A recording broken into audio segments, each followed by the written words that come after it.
This Uh, conference will now be recorded. New to the domain, but experience in the industry. Okay, great. How I'm about ex- others?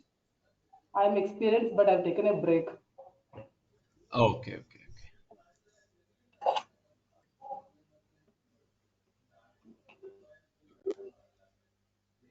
Hello, sir. Yeah, hello. Yeah, last time I was worked in Sankalp company. I think you know about that. I discussed on that unlock. So now we are telling about unlock also or only PD related, giving introduction or entire VLSI. Entire VLSI says that Or according like to your, how it yeah. So let's say like I'll go with means like means how when VLSI looks. I'll give a basic idea of about ASIC flow, and in that particular ASIC flow, Okay, you can be able to decide various front end, back end related. So in front end, what exactly we are going to do, and in back end, what exactly we are going to do. So like that, we are going to do is like a step-by-step process. okay. As well as you are going to discussing on any like about in unlock or not. Yeah. So analog comes under the subcategory of an, or let's say standard cell structuring.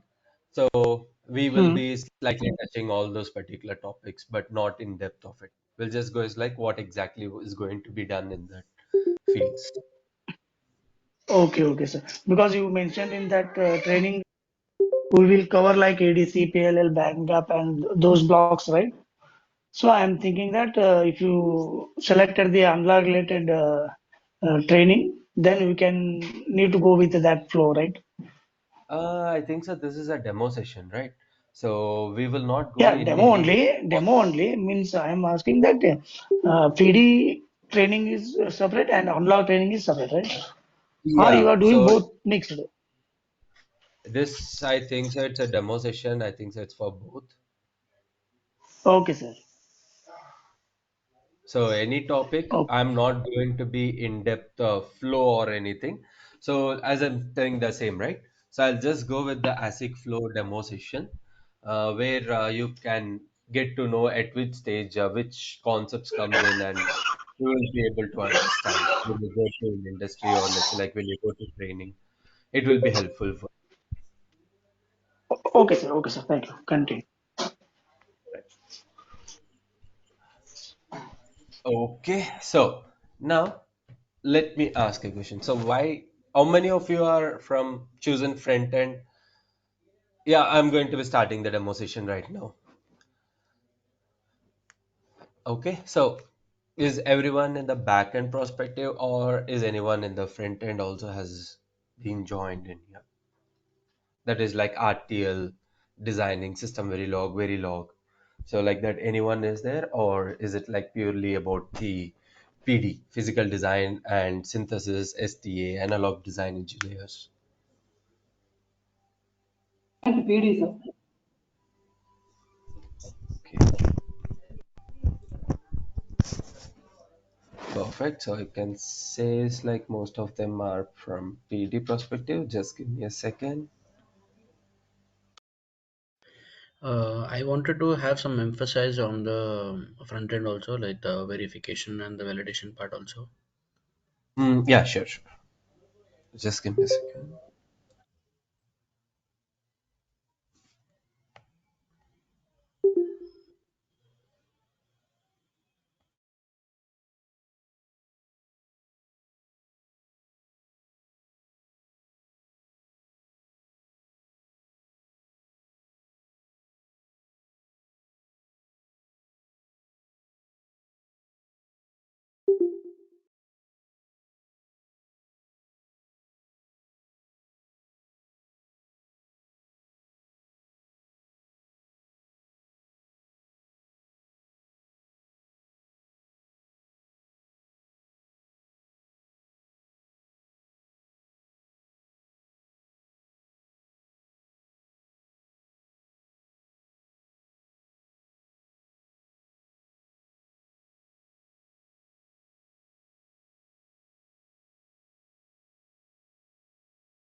Hi everyone. Sorry for that. I was just talking with respect to the admin, just confirming exactly which criteria we are going to be discussing around here.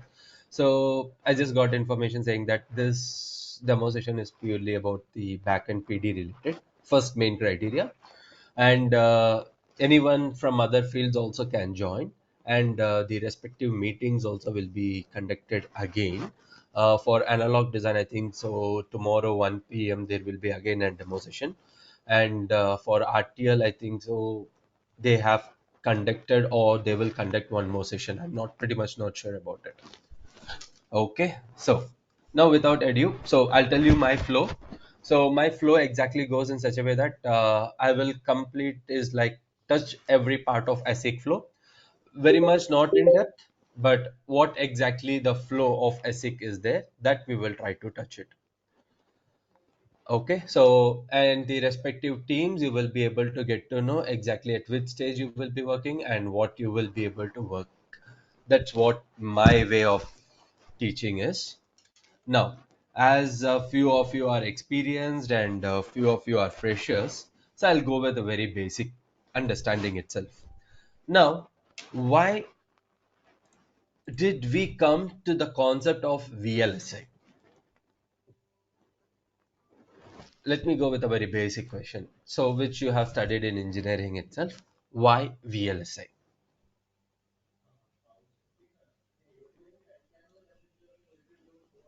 Anyone? The major reason is to have more compact circuits and more reliable devices, and also to have a cost economy perspective. Perfect. Also in the So, faster processing speed. Yeah. okay. So the major reason of VLSI is like in a smaller area. So he has used multiple terminologies. So I'll just make it very simple. That is like in a smaller area, you want to carry multi-purpose devices. For example, your phones. That is like for camera and for telephonic.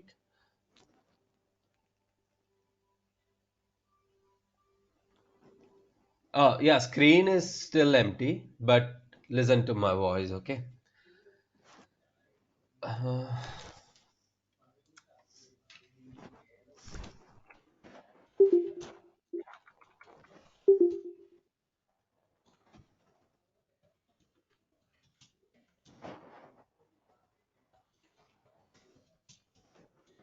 1 second. I think so. There is an audio problem with Mohammed. Yeah. So the major reason why we have started with respect to the IC is because in a smaller circuitry, I want to carry is like multi-purpose devices. Okay, and also cost effective.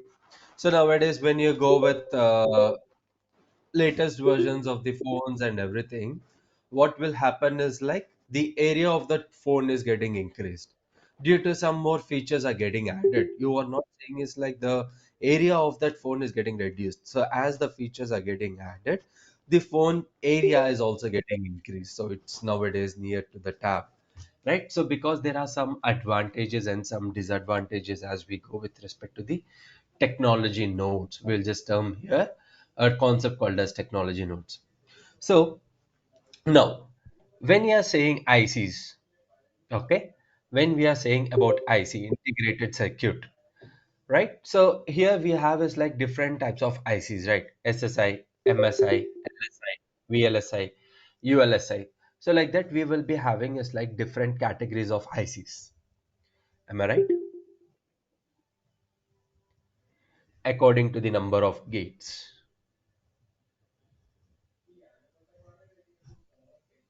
Yes or no? Oh yes. Right. So according to the number of gates, the first thing is like we are seeing is like the different categories like SSI, LSI, MSI, and VLSI. Now, 1 second.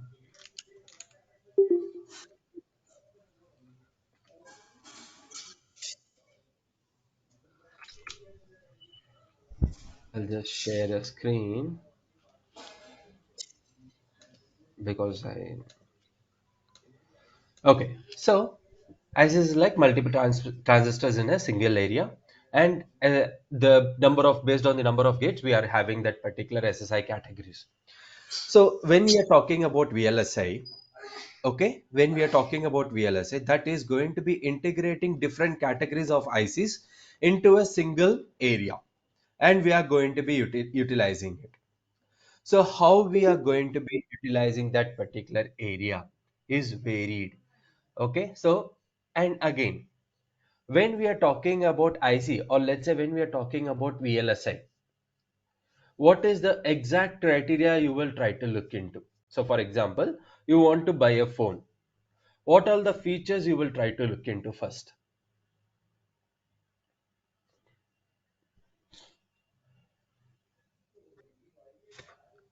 The sleekness, the compactness, the performance. Right. So first is like, let me say is like your performance, and next is like 5G, 4G, 2G, 3G, that network. And the next is like few of you are, if they are fond of photography, camera. And last comes your area and how much time that particular battery backup is, right? Right.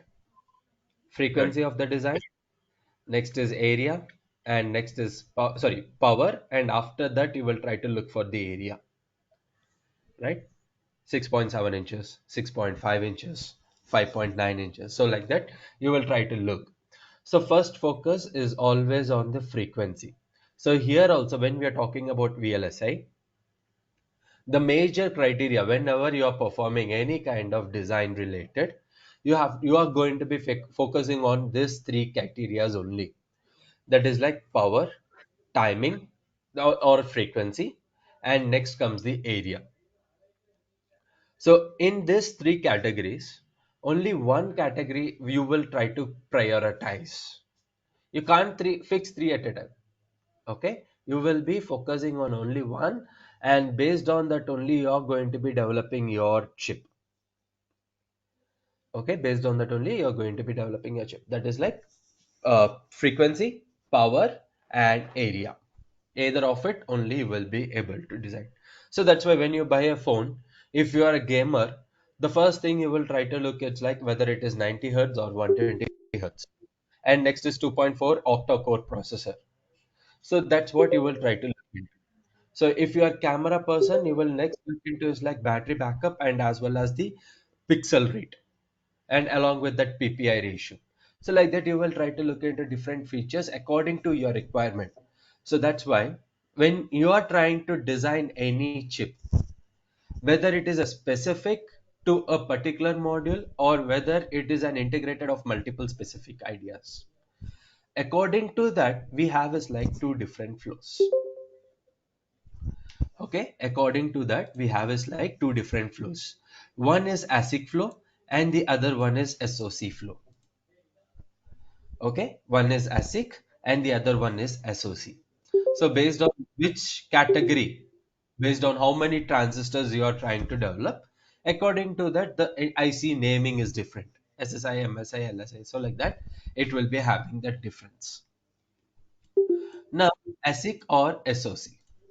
Now, when we are talking about ASIC or SOC, ASIC means it is specific to a particular task. For example, camera. Okay, you're buying a camera. The only purpose of it is to capture that particular visual. Whatever you are trying to see, I want to store it into a memory. Only purpose of camera is to do that. Later on, we have added the features like transferring of photos and everything.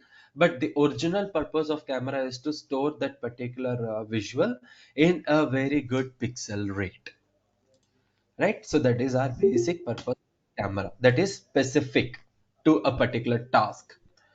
Now, when we are talking about SOC, it's a combination of multiple specific tasks. For example, your phone itself is the biggest idea of SOC.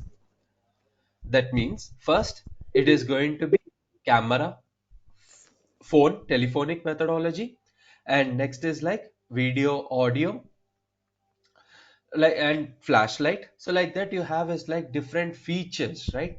So each features is of specific tasks.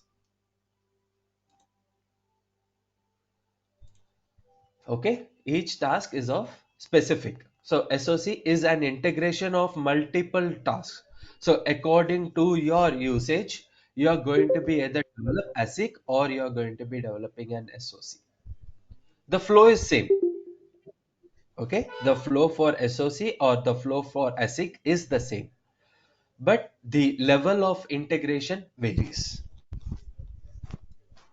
Clear?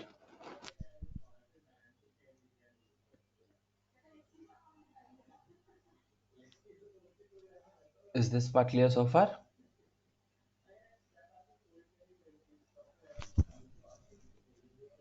Yes, no, Yes, sir.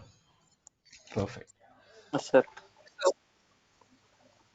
Now, when you're trying to develop an ASIC flow, okay, when we are trying to, let's say, develop a chip, what will be the first thing you want to know? For example, you're buying a phone and you are a gamer, okay, gamer with less prioritizing of photography as well. What will be, how you will try to decide the which phone to buy?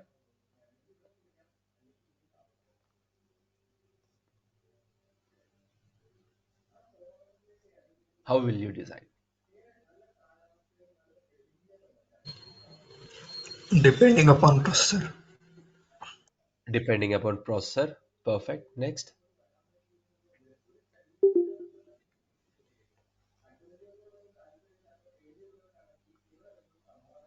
So, first thing is like, yeah, go ahead. Someone wants to answer.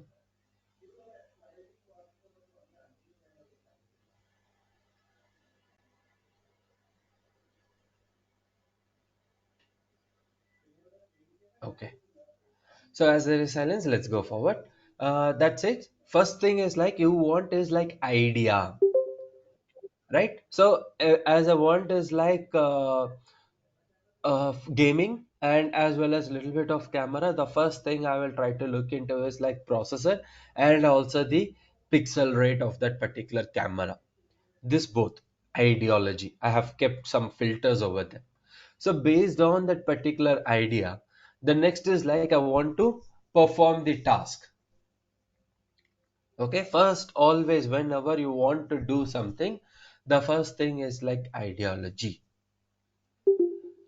Okay, ideology is the first and foremost required, or let's say specifications. Exactly how we want to buy or how we want to develop. So once you get that particular ideology, the next thing is like, okay, buying a phone, it's simple. But now we talk about developing. Okay, now we will talk about developing. So based on that particular idea, what you will try to do, the next part you will try to use a concept called as flowchart. So how many of you are good at programming or have an idea about programming?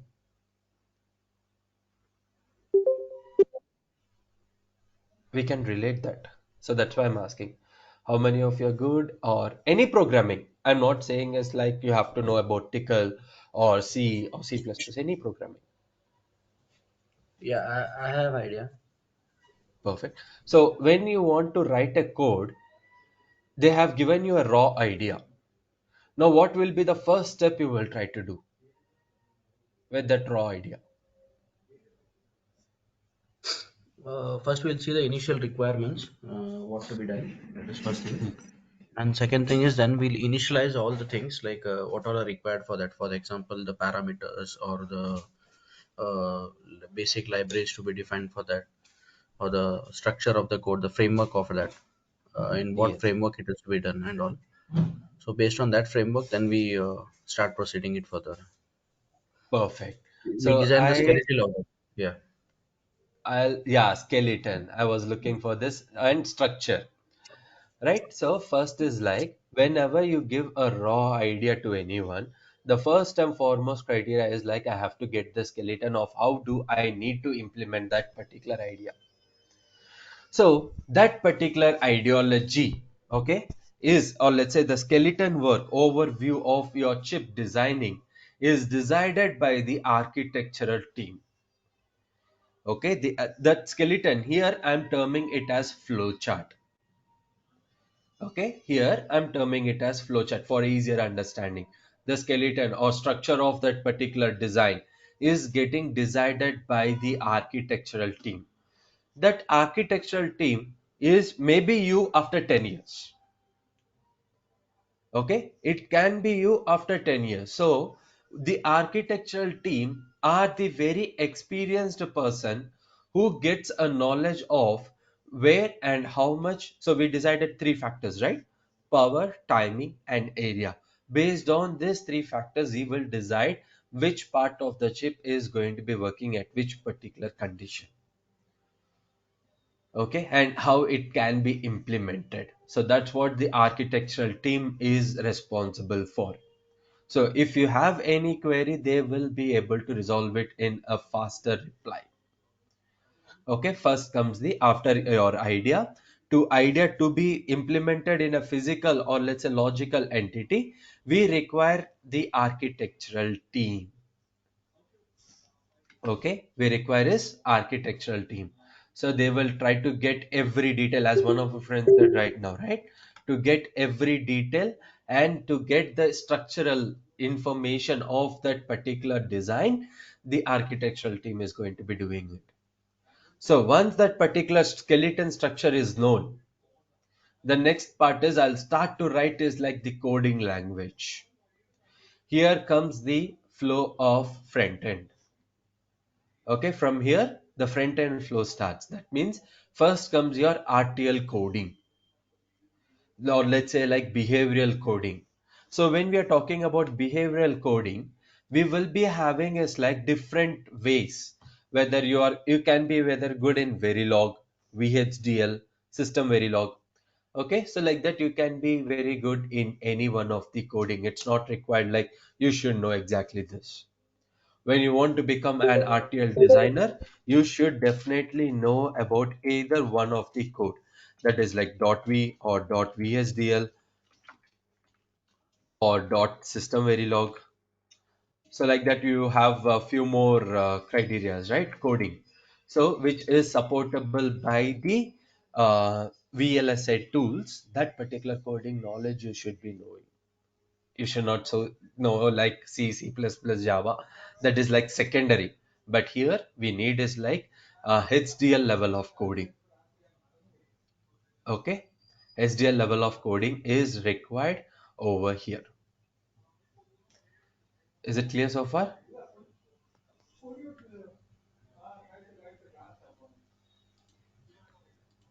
Any questions?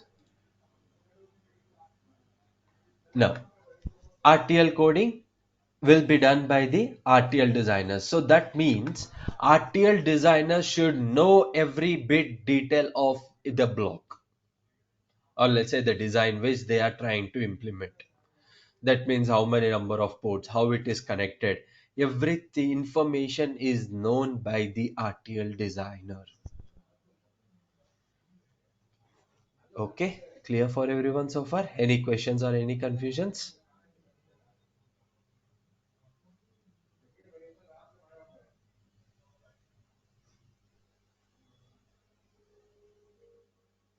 Okay, so in few companies, okay, now itself I'm telling, in few companies, it is required that for the RTL designer, okay, it is required for that RTL designer should have an ideology about the STA as well.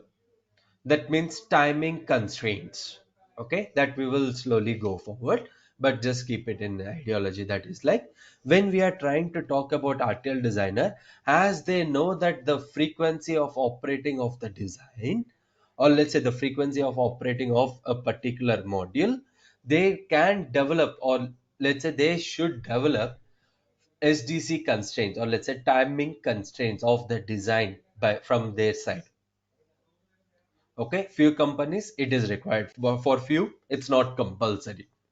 Okay, RTL designs may not have a knowledge of it, but in most of the companies nowadays it's a required criteria that whenever you're performing an RTL designer, so it is required to know the knowledge of the uh, timing constraints as well. Timing constraints means the frequency of operating of your design. Okay, the development of frequency of operating of your design is provided over there. So when you say formal verification here, probably will the verification team write the code for it, or they just check the code which is written by the RTL designer? In formal verification, let's keep it like they are trying to verify the RTL code with respect to a test bench code and whether the functionality or let's say the ideology is meeting properly or not. That is what formal verification is doing. So this will be done by the verification engineers, right? Yes. Verification engineers. For that, you should have an ideology about UVM. Okay. So they are not going to write any code for it. They are just going to test the code which is already written. Yes. Okay. So that's why I said, right? When you have an ideology about the UVM, let's say like according to the requirement, you have to modify the existing code and you have to use it. Okay. There Got will it. be already codes. You have to update it and to your requirement and you have to use it. Correct. Correct. Correct. Any level, that's what we are going to do nowadays. So it's already a developed code. Update it, use it. So that's what it goes. Raw ideas are like a lost gone. Okay. Okay, right. Now, once that particular RTL code is developed using that particular coding languages like .v, System Verilog, VSDL, all that, they we have to get to know whether that particular RTL code is getting verified properly or not. Okay, we need to confirm whether that particular RTL code is following my requirement or not. So during that particular situation, okay, I will use a separate team called as functional verification or let's say like formal verification team to verify that particular code is written out and it's working as per the ideology or not. Okay, as per the ideology or not. So we are going to be using this formal verification, and for this particular formal verification you need the coding language of UVM and a very basic understanding of Verilog, system Verilog should be known. That is a compulsory factor. Okay, clear so far?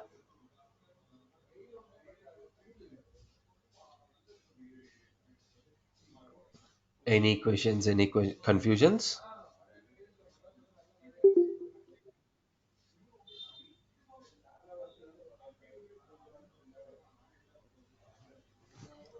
Okay, I hope so there are no questions. Now coming forward, okay, once that particular formal verification is successful, so as I was telling, right, with respect to the existing RTL code, okay, with respect to the existing RTL code, we have to make sure is like, okay, we have to make sure is like the timing constraints, okay, and the testability. For, so one way of like with respect to the test benches, we can be able to verify, and also once it is manufactured, I need to verify. So those related different factors we have. Okay, so in which one of a factor is like timing constraints, which is used for developing your frequency of your design. So as I've written here, frequency of the design, and also some timing exceptions. Okay, so like that we need few things. Okay, which to be developed for your timing. Next comes your DFT team. So in DFT, we are going to be inserting, if you would have studied in engineering, that is like design for testability, where you would have studied at like stuck at 0, stuck at 1, JTAG, ATPG, MBEST, BEST, like that you would have studied different criterias, right? So when you want to enter into the DFT team, it is a required criteria that you should be knowing all these particular concepts. Okay, when a design is having a failure, how do I analyze it? Okay, how do I analyze it? So when we are talking about RTL code, by using test benches, testing at each nodes, yes, it is possible. But as the number of gates are getting increased, okay, when you want to test it when you after manufacturing and need some testable paths, okay, or let's say scannable paths. So for that particular scannable paths, we will be using this particular code over there, okay, DFT. So for that particular DFT again, first thing is like all that engineering stuff, that is like JTAG, ATPG, MBIST, BIST, stuck at 0, stuck at 1, like that you have few algorithms, right? You have to get a knowledge on that. And along with this, you should also know the Verilog coding as well. Okay, you should know also the Verilog coding as well.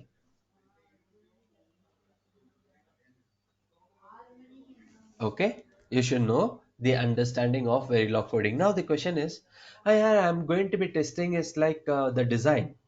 Now why should I know that particular Verilog coding for DFT, right? So the reason is because in the initial cases when you write an RTL code, okay, when you write an RTL code, you will write a very basic flip-flop, right? So before going forward, let me ask a question. How many number of pins does a flip-flop have? How many, very basic of with your understanding, let give me an ideology. How Four, many number of pins does a flip-flop have? four, Four. What are those? Let's consider D flip-flop itself. With that, how many pins you have? Four. And what are those? D, R, D. Q complement. Right. Q and Q inverted, or let's say Q bar. So this is what the very basic flip-flop we have an ideology about. But along with this, we do have, okay,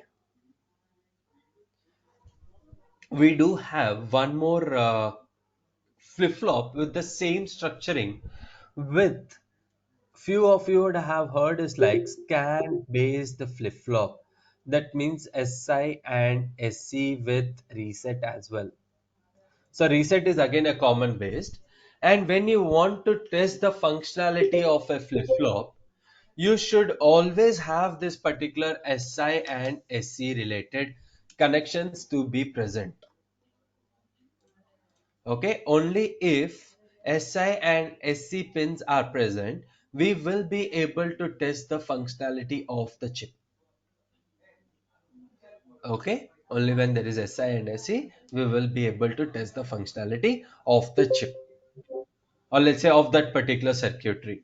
So this particular DFT team is responsible of converting a non-scannable flip-flop to a scannable flip-flop. So which flip-flops to be scannable, which flip-flops to be non-scannable, the DFT team is going to be responsible for that. So based on that particular conversion only, they will try to develop a file called as scan-chain.tcl, or let's say simple file scan.tcl file. Okay, a scan-tcl file. They will try to develop with respect to the default Verilog coding. And they will try to update that particular Verilog code also, because whenever we write it with respect to the default case, we are going to be writing with, one of our friend already gave an answer, right, with only those 4 or 5 pins, that is like D, clock, Q bar, reset. Only those in my mind I'm going to be developing it. And after that I need to update the Verilog code, right? So the DFT team will update the RTL code and they will try to implement this uh, scannable flip-flops instead of a normal flip-flop. Clear? So that is the reason why they should be having the ideology about uh, Verilog coding as well. Clear?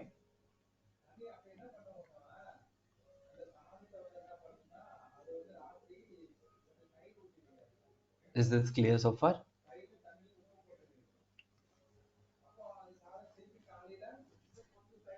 Now moving to Yes. the next level, that is like CLP. So we are telling, right, frequency, power, area. Area comes during the physical backend team. But in before coming into that, we can also decide the timing and power itself. The architectural team, when they are trying to decide the flow chart, they are going to be approximating each and every criteria, that is like area, timing, power, frequency, all that they are going to be deciding during that particular architecturing itself, flow chart. Which part of the circuit, how much I need to apply, that they will have an ideology of. Okay, so CLP team is responsible to make sure is like, okay, how much power can be used for your modules. Again, I'll take the best example is your phone. Okay, best example is the phone. Now, in that particular phone, in the earlier versions, or let's say when the phone was newly developed, you would be seeing is like 3 by 4th of your hand, the phone will be completely occupied. Right? So the only purpose of that phone was like only to call and send messages. There is no other purpose of it. And the next development was with camera and internet. The phone size got bigger. Now, when you want to turn on the camera, I'll make it again. I'll ask the question. Do you want that particular camera to be always on, or do you want to turn on the camera only when you open that camera app? Which one do you prefer?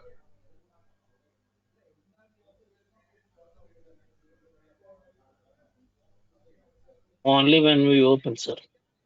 Only when we open the app. So that means I should use some kind of a controlling circuit to cut off or turn on the power of the camera, first case, right? I need a controller circuit. So when I need a controller circuit, that means you are introducing new circuit into that particular existing first part. Along with that particular camera circuit, one power controller circuit has been added. So I have increased the area. But according to the feature increment, for that particular feature and for more battery backup, I want to add is like one more feature, that is a controller circuit. So unknowingly, without unwantedly, you are increasing the area for the new feature. And similarly, when we are talking about the network module itself, okay, when we were talking about network module itself, do you want to continuously be 100% active, or you want to convert it to 50% active when you don't receive calls, you don't receive messages, or let's keep it like during your night times, do you want the network to be completely 100% active, or do you want to break it down to 50%? Which one you prefer?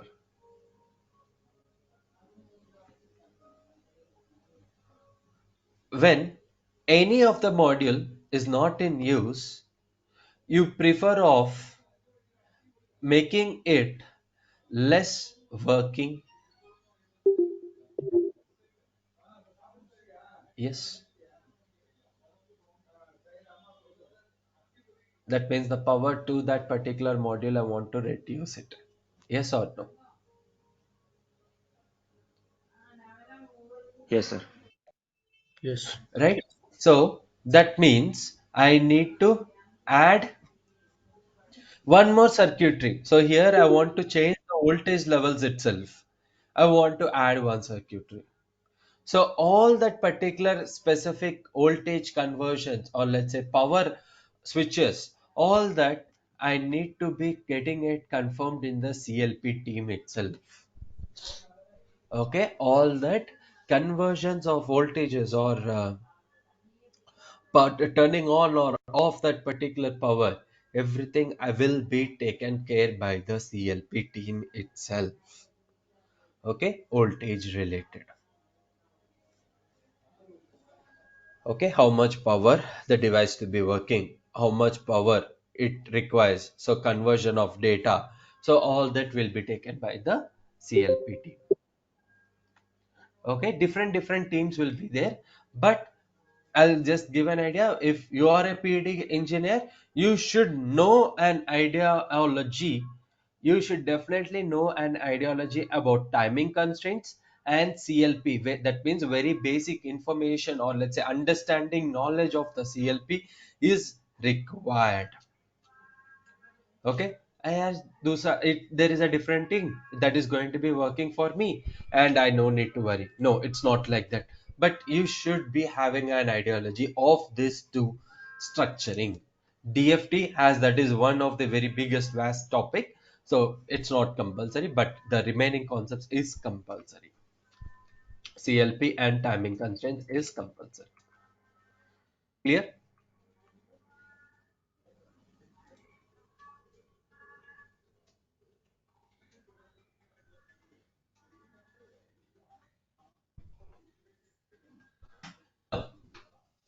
So like this, when we go, this is with respect to ASIC I have written. When you go to the next level, there will be a separate process called as linting. Okay, when you go to a next level of coding, there will be an, let's say chip top level, there will be a process of linting. And with respect to the linting, we will try to come back to the formal verification and we will try to perform the same task again. So linting means combining of different modules into a single module that comes under RTL integration.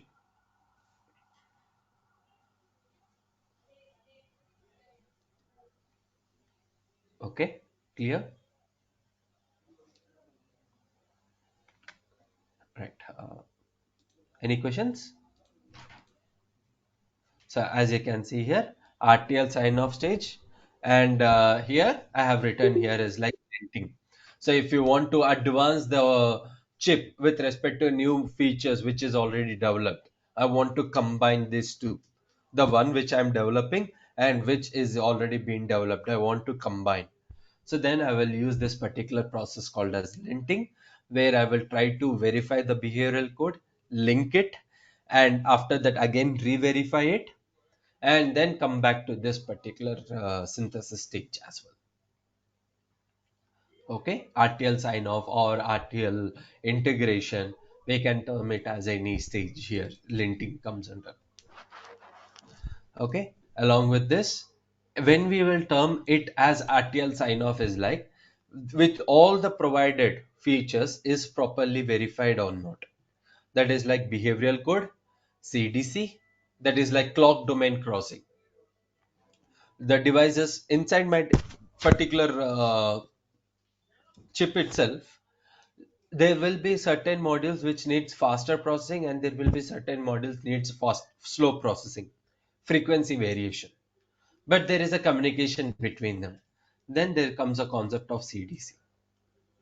And next, low power, which we have discussed earlier, and STA is like timing constraints. Okay, once all that is verified, we will close the RTL and we'll come back to the backend team. Okay, so this is all about your front end so far we have discussed. So any confusions or any questions you guys want to ask in the front end perspective?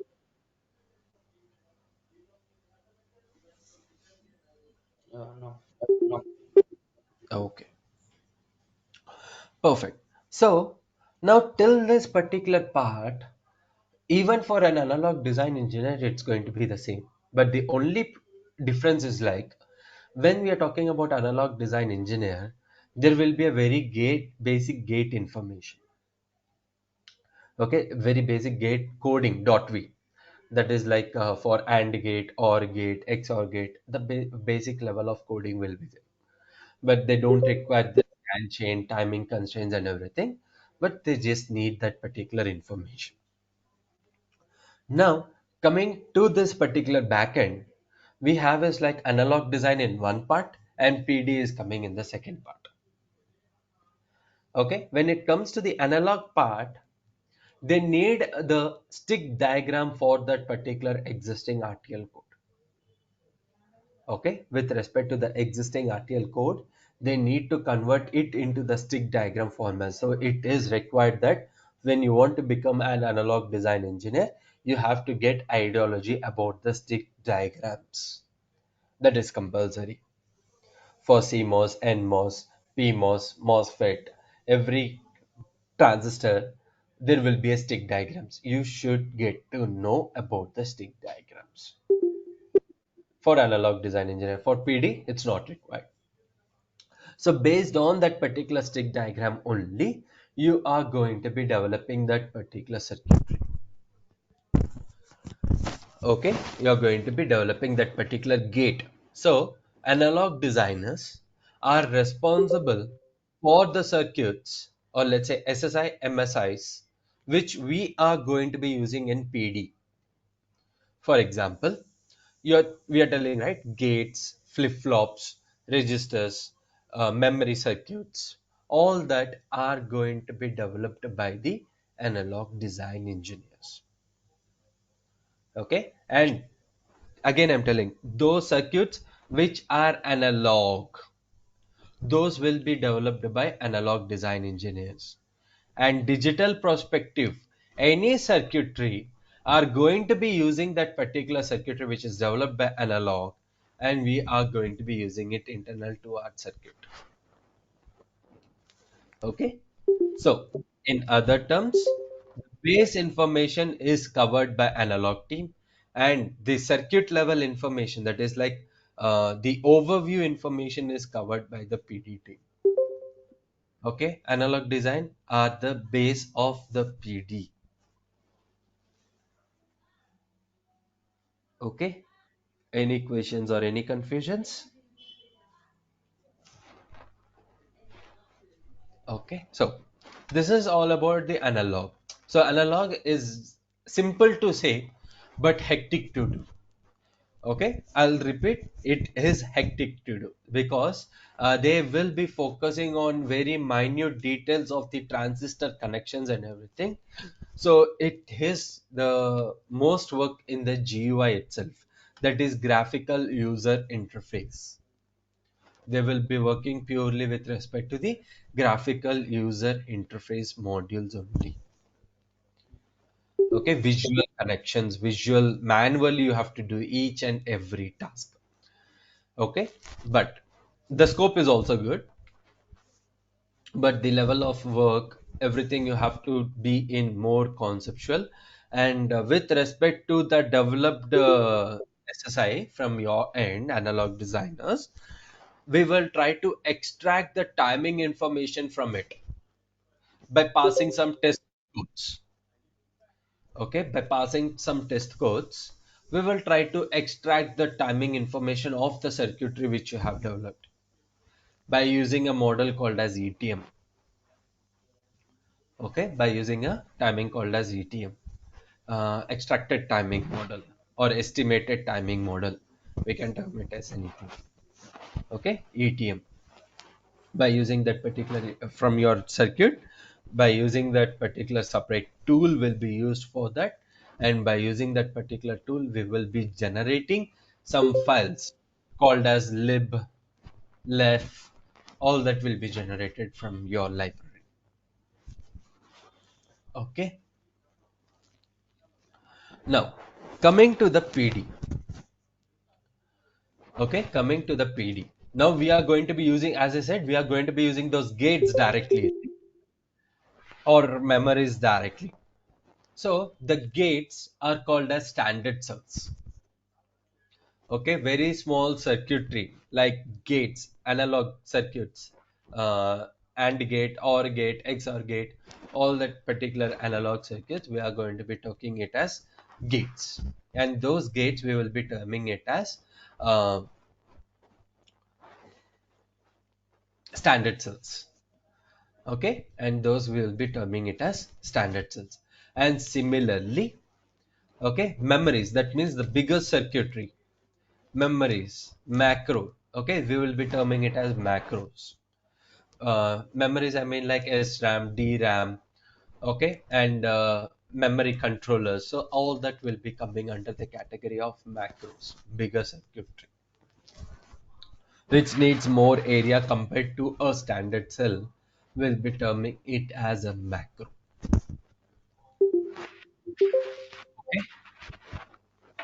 or let's keep it like already developed the chip and you are going to be using it inside your chip, will be terming it as a macro.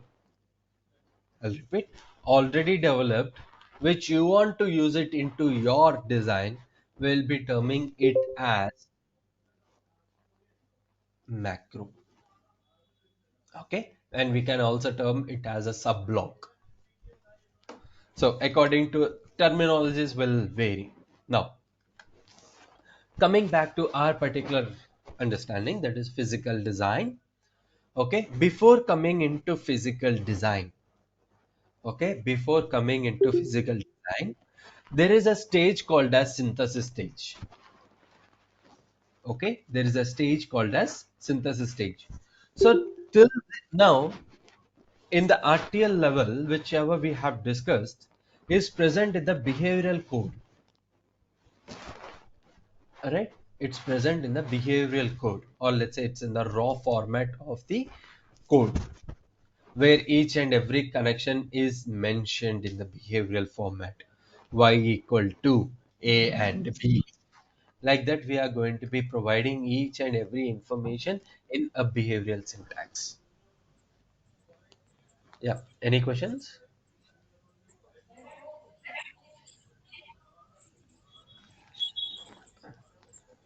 Okay. So hope so. No. Is anyone unmuted? Please mute yourself.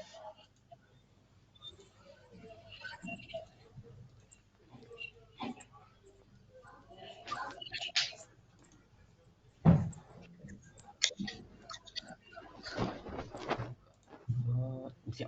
Thank you. Now, coming to this particular understanding, there is a stage called a synthesis stage, and in this particular synthesis stage, what exactly we are going to do is convert that particular behavioral code to a gate level netlist. Okay, convert the behavioral code to a gate level netlist.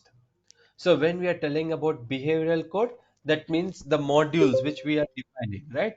Input, assign, keywords, with all that, that we are terming it as behavioral code. And that particular behavioral code we are converting into a technology dependent. Okay, we are going to be converting it into a technology dependent gate level netlist format. That means if any behavioral code is formed, okay, if any behavioral code is found, the equivalent gate it will try to convert into. That means if here I have written is like very simple, y equal to a1 and a2. So the equivalent gate is and gate. It will try to convert to that. Okay, and if it finds always at related, always at posage, neg edge. So what according to that particular coding, it will convert to its equivalent flip flop. Okay, in synthesis, the tool will try to convert the behavioral code to a gate level netlist. Only the gates can be physically implemented. So for example, when you tell any behavioral code, that cannot be physically implemented, right? So what it should be done is when you want to physically view few things, I need to convert it into the equivalent gates which the analog designer has done. That is like AND gate, OR gate, XOR gate, flip flops, latches. So like that, I have to convert it to them, and I will try to use that into my design. Visually, I can be able to see it. Okay, so analog team is going to be developing those circuitry, and we are going to be using that particular circuitry as a PD engineer to make it visually appear. Okay, to make it visually appear. Clear? So this is the code. This is a synthesizable output code, synthesized output code. You will be seeing is like only the gate name and the instantiation. So I missed here. You will be finding is like instantiation. Module name, instance, and that particular number of pins information. Clear?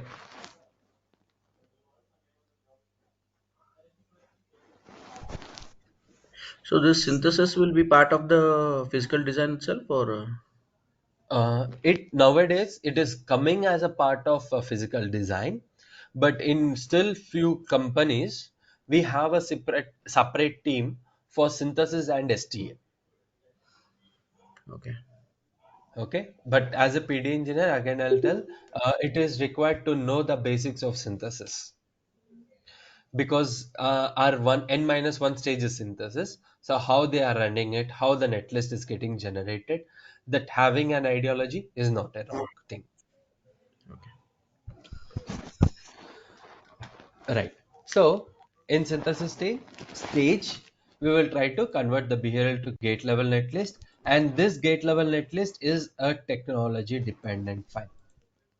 Now, in the processor which you are buying, you are seeing some terms like 28 nm, 14 nm, 10 nm, 6 nm, 3 nm. Like that, you would have seen some terminologies, right?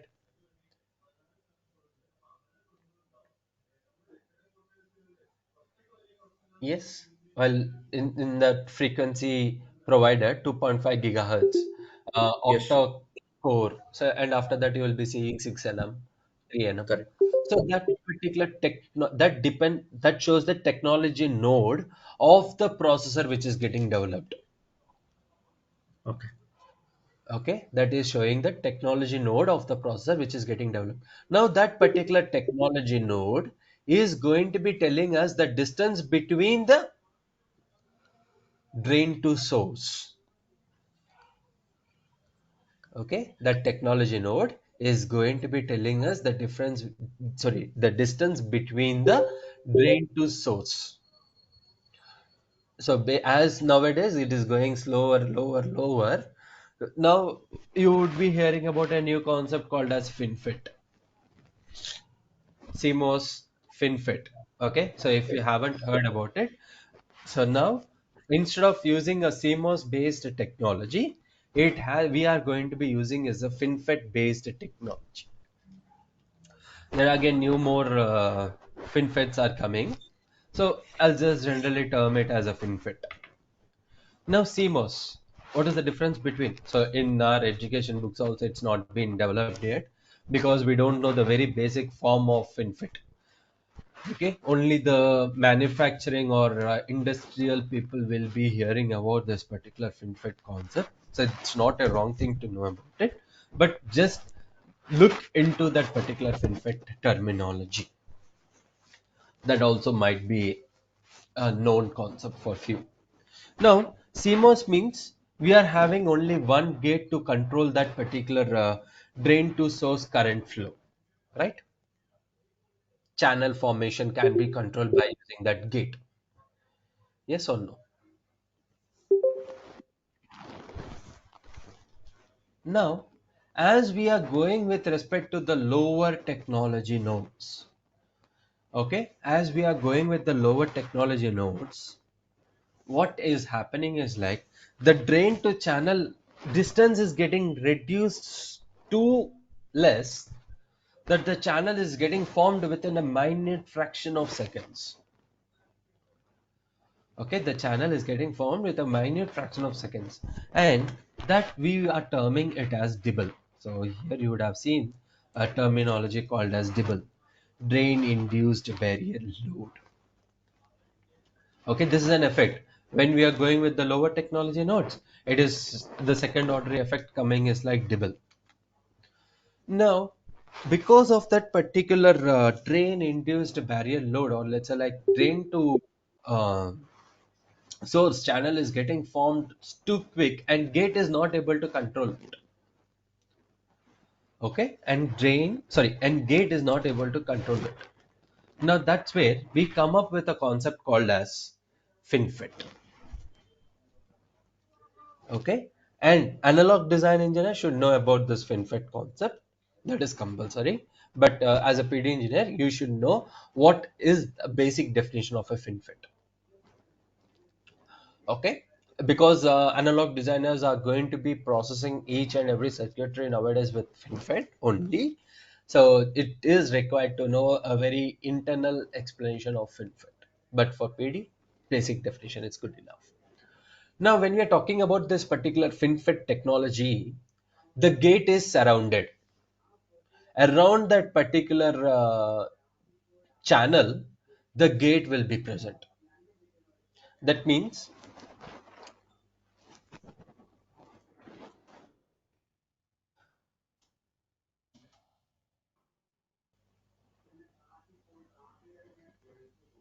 this is how we used to draw basically, right? CMOS or NMOS or PMOS. So based on this particular gate only, the drain to channel is going to be formed. As this particular and this distance is what we are calling it as 3 nm, 4 nm technology node. Okay. As that particular technology node is getting decreased, that means that spacing between them is getting reduced. Okay. The channel is formed too quick. Okay. The channel is formed too quick. Now, to reduce that, as the gate is not able to control it, we will use a gate in either a pie shape symbol or a round symbol. Okay, we will either use a pie shape symbol around that particular channel to get more controllability. Okay, to get more controllability. So this is called as FinFET.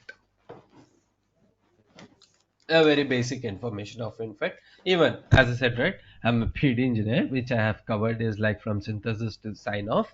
So I just know what is a FinFET, but I really doesn't know what is the internal information about FinFET. That is like the VI graph, all that I'm pretty much not sure about it.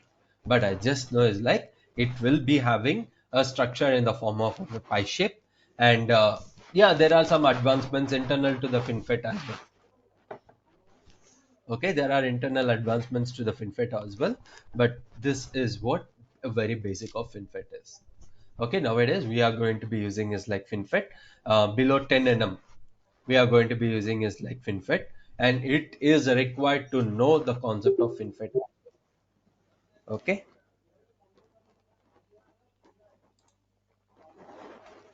now, okay, such synthesis based on that particular inputs we provide, it is going to be converting it. So as I said, here it's like backend related. I just gone a little bit advanced into that particular synthesis and everything. So behavioral code, timing constraints, UPF, CLP team. So we are telling right CLP, low power consumption techniques. So those particular techniques, information is provided through an UPF file. Okay, those low power information is provided through an UPF file. And next is scan setup vertical and your library files. So when I'm telling here, we are going to be converting it to a technology dependent file, but in the inputs I haven't provided any kind of technology dependent file, right? The answer is yes, I have provided technology dependent file, and the answer is library files are your technology dependent file. Okay, your RTL code can be used for any technology, but your gate level netlist, that means the output of synthesis, can be used only for that particular technology code. Okay, RTL code is reusable for any technology. Okay, any technology, but synthesized output, that is gate level netlist, can be used for that specific technology only. Okay, only for that specific technology only. That is based on the library files. So I said, right, uh, analog designer is going to be developing a gate, and by using a separate model ETM, we, as I said, we are going to be extracting few files, right? Dot libs library files. Those will be having the timing information. Okay, those will be having the timing information. That means the timing information of that particular gate is extracted based on the analog designer which he has created for a particular technology. So your .lib, that means here I mentioned library files, right? Those are technology dependent files. So your tool is going to be converting the behavioral code into the naming conversions of the gates, okay, into the naming conversion of the gates present in the library files. Okay, so how it is converting and how that particular optimization is done, everything you will be able to get to know when we go to the advanced concepts of synthesis. Any questions?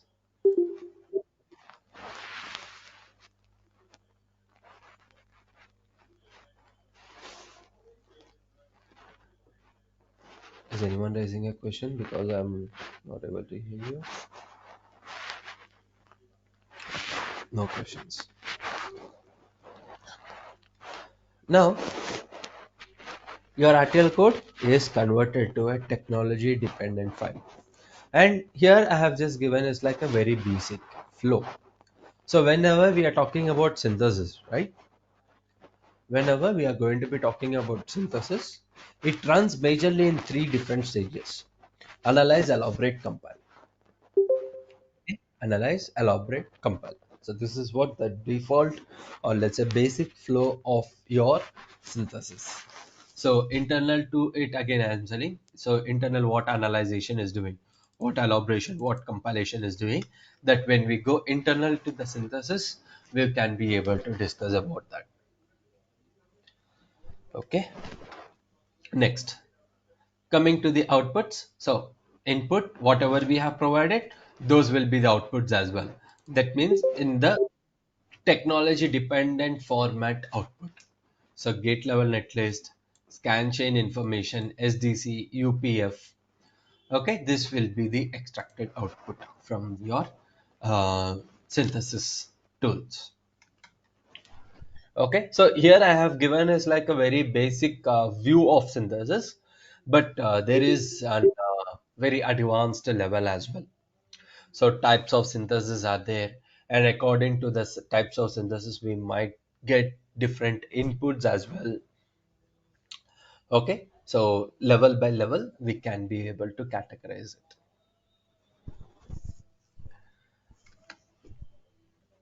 Okay, the next part is physical design. So any questions till synthesis stage?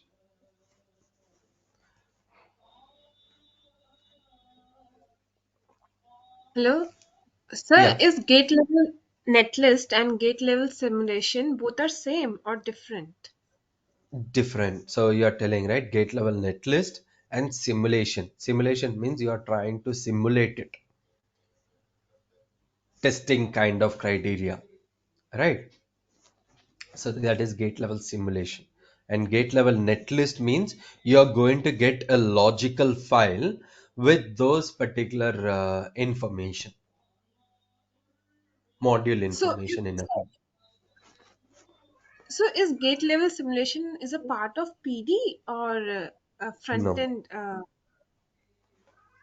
it's a front end Okay. gate. So let's say like viewing of the connections in the format of gate. So during this particular synthesis stage, or let's say by using this particular synthesis tool, you can be able to stimulate and see that particular connectivity and in the format of schematic structures.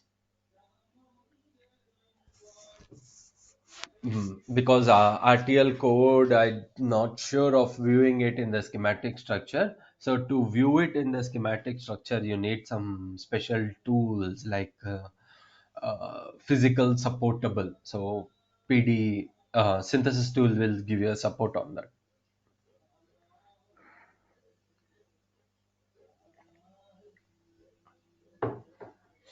Okay, right. So I do missed one. I think so. Did I return? Yeah. Now, when I can say that, I'll just add one more term here.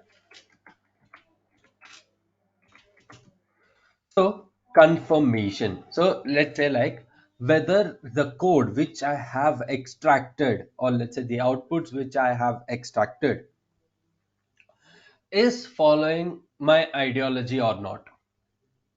That I need to verify. Okay, that I need to verify. So first, let's go one by one. So checks, let's keep it like checks.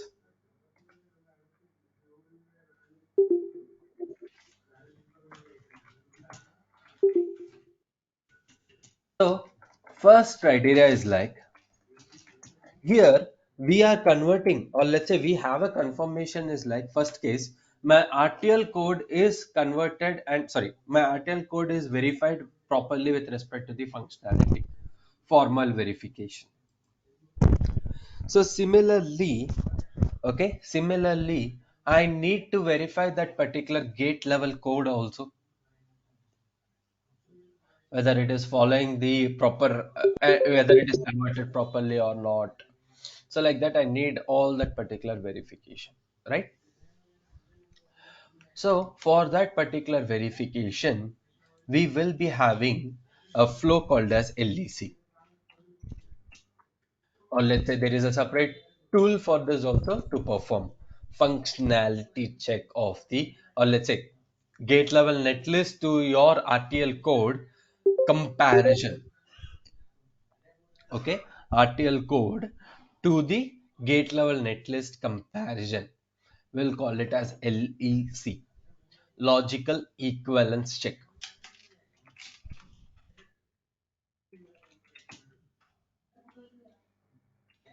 Logical equivalence check. So in this, we are going to be comparing your gate level netlist with respect to your RTL code by using a tool called as formality from the synopsis and conformal from cadence.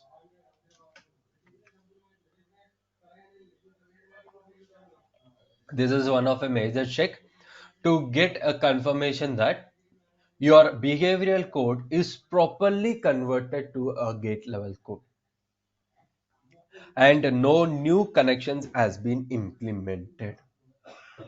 Okay, your RTL code is converted to a gate level code and no new connections has been implemented. So by using LEC, we can get a confirmation on that. I'll repeat. The tools used is formality by synopsis and conformal by cadence. Okay, so LEC. And again, after that, I need to verify the CLP. If you have a multi-voltage design, CLP checks has to be done. Scan checks, or let's say scan chain related. So, and your netlist to be checked. That is like no behavioral code format should be present in the output netlist. That is compulsory. No behavioral code should be present in your gate level netlist. So that we need to check it once again. Once the code is completely synthesized. Okay, clear so far? Any questions or any confusions?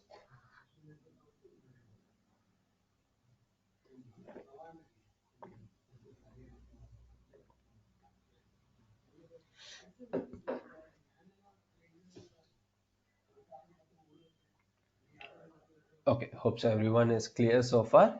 So we'll take a short break of 15 minutes and then we'll be back. Okay, so the time is 10:55, so back at 11:10.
Hello everyone, hopes I'm audible and everyone is back.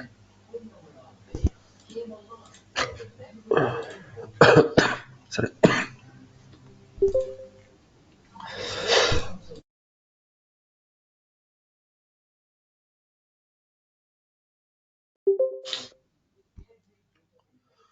Can I start? No, sir. Yes.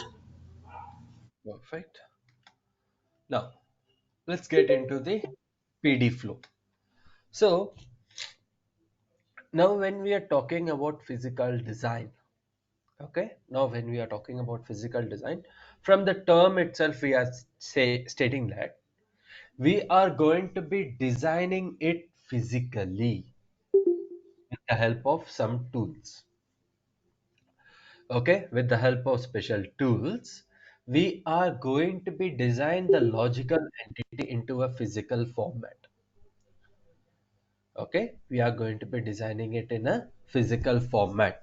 That means till now whatever we have discussed up to the synthesis stage, okay, till now whatever we have discussed up to the synthesis stage, that all the outputs getting extracted in the format of logical entity only. Okay, there is no physical placement or physical viewing of the cells. Everything is not present in that particular,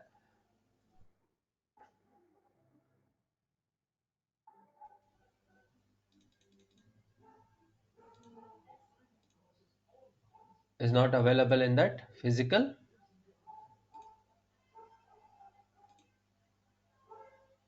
format. Okay, is not available in that particular physical format. Now when we are going to be discussing about physical design, where we are going to be physically placing that particular cells. Okay, we are going to be placing the physical cells. Cell placement, that means your area of your design is majorly going to be decided in this particular stage, physical design. Okay, area will already be introduced, but we are going to be deciding the shape of your design and also the area specific to your design which you are going to be developing. Okay, which you are going to be developing. Clear so far? Now, so here we will be having is like a basic view of PD flow. And when we are talking about PD flow, the stages are design planning or import design, floor plan, power plan, placement, CTS, and routing. This is the basic view of your. This is the basic view of your PD. Design planning, floor plan, power plan, placement, CTS, routing. So now, when we are going to be discussing about design planning, we have two terms, design planning as well as import design stage. Okay, we have two different types. One is design planning and the second one is import design stage. In design planning, okay, in design planning, so let's consider you are a top level engineer.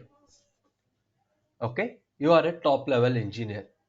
Inside, let's say you are developing a phone. Inside that particular phone, you have ideology of what all modules are there. Display module, network connectivity module, camera module, video, audio, gaming processing related controller modules, clocking frequency modules. So like that, we have different modules available inside our phone itself, speaker module. So can a single person be able to develop all that in a 1 year duration or 1.5 year duration of time?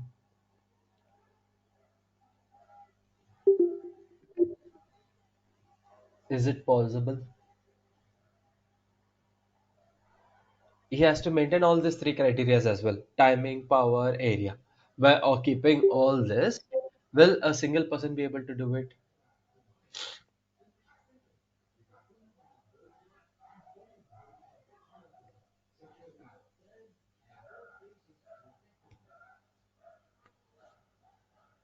Yes, but with more effort. He should not sleep itself, right? He may or may not be.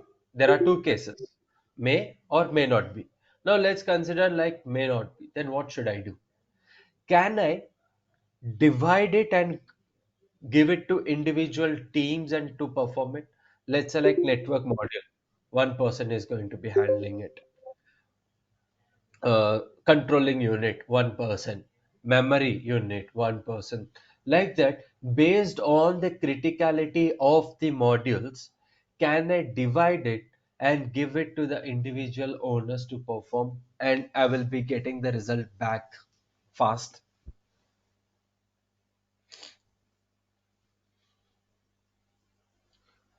A concept like divide and conquer? Yes or no?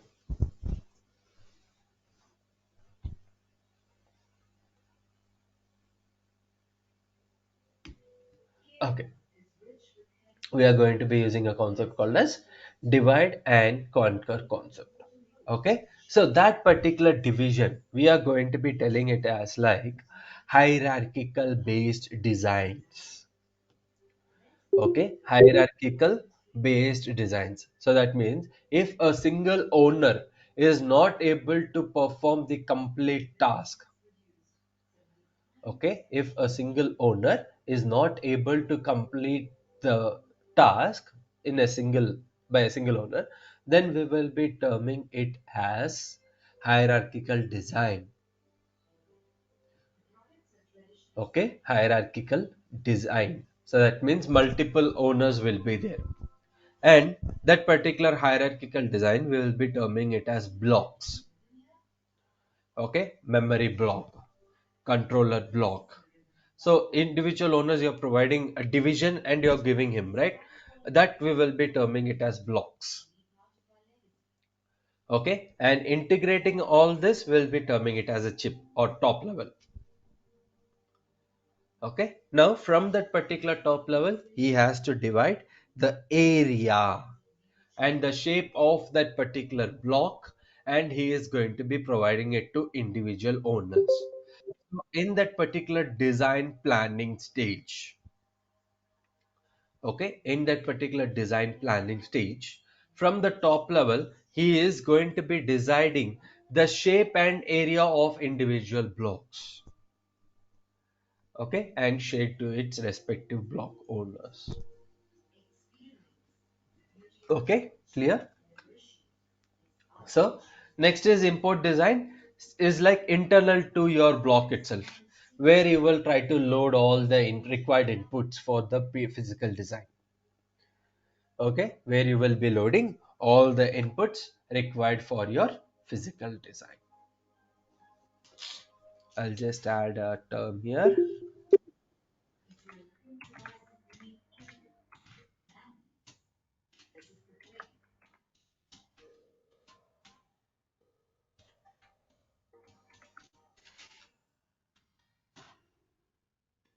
Okay, so here I have provided is like all the inputs which are present inside uh, the import design, sorry, physical design. Okay, few are used in the import design stage and few are used in the later on stages, but in general I have provided the most of the list of files, input files used in the physical design. So these are the input files used in the physical design flow. So gate level netlist, your timing constraints file, scanned power specification, CTS clock tree specifications, NDM, which is a combination of your library and your physical information. Okay, technology information, and TDF, top design format. So individual each and every inputs related in-depth concepts that when we go during the physical design internal flow, we will be able to discuss it. Okay, so all the files which is required for the timing and physical and power will be provided during the import design stage itself. Okay, we will try to verify at each and every stage when we try to update the results. When we want better results, we will try to update that particular net list slightly. Okay, when we keep on updating it, we will get is like better results, and we need to verify it as well. Okay, stage by stage there will be few checks as well. Okay, which we need to perform, and we need to make sure is like from one stage to another stage it's good to go or not. Okay, so that's what we are going to do it in the physical design. So first is import design stage. In import design stage you will provide all the inputs. Once you have provided all the particular inputs, next stage is floor plan and power plan. Okay, floor plan and power plan. In floor plan stage, okay, in floor plan stage, you are going to be deciding, or let's say you are going to be creating the shape and area of your block. Okay, you are going to be deciding the shape and area of the block provided by the top level design engineers. Okay, that means like in the top level during the design planning they have divided, right, the shape and size. So according to that you are going to be you creating it in your block. Okay, in floor plan stage the first step is creating of core area and die area. Now comes the terms of core area and die area.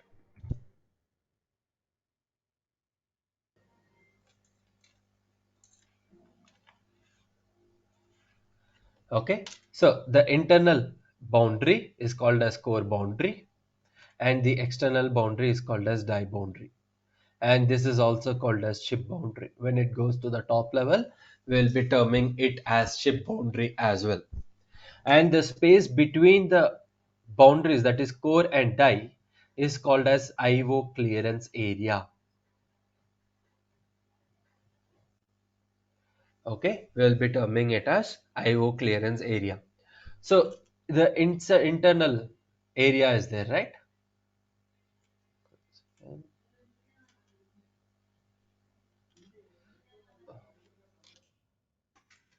Oh, it's completely filling. Let me do one thing.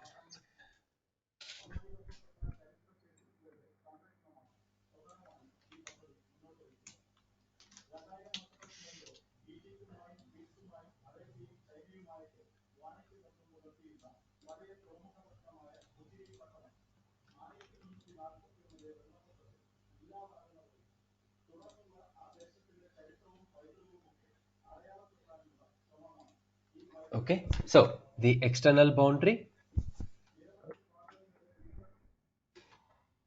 is called as die boundary, and the internal boundary is called as core boundary, and the space between the core and die is called as IO clearance,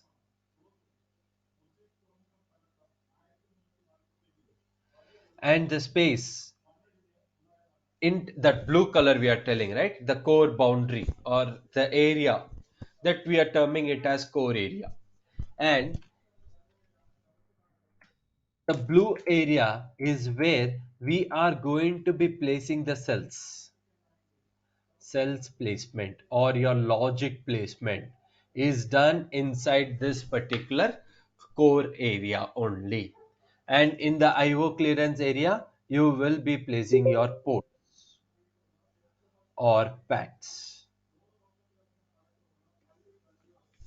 Okay, in the IO clearance area we will be placing is ports or pads, and inside that particular core boundary you will be placing the cells, or let's say logical placement will be done internal to that particular core area. Okay, now in the floor plan stage the first step is like it decides the core, die and IO clearance area. That will be the first step. So the next step will be,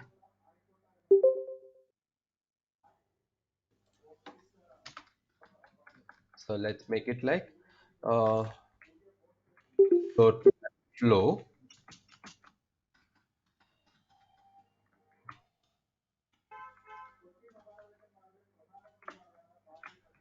So first is deciding the shape and size of core and die.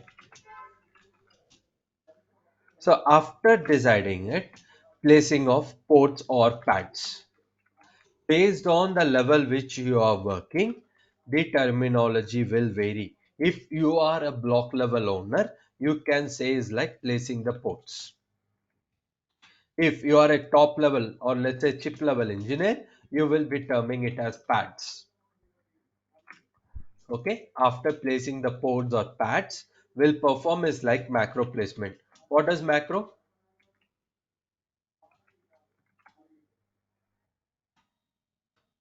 What is a macro?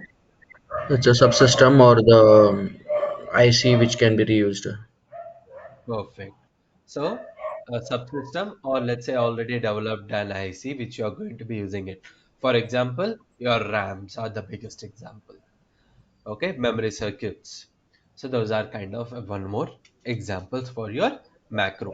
So while placing this macro also, we have to have some guidelines. Okay, that when we go internal to the flow, you will be hearing about some guidelines used for placing that particular macros as well. Okay, macro placement will have a guideline set. And okay, after macro placement, we are going to be having some more special cells to be placed. Okay, let's keep it like special cells, placement attractions. After providing all that particular placement attractions, you are going to be performing this like physical or pre-placed cells, and then you are going to be freezing it. Okay, floor plan is done. You can term it as if you have done all these particular steps in a proper flow, we will be terming it as floor plan is done.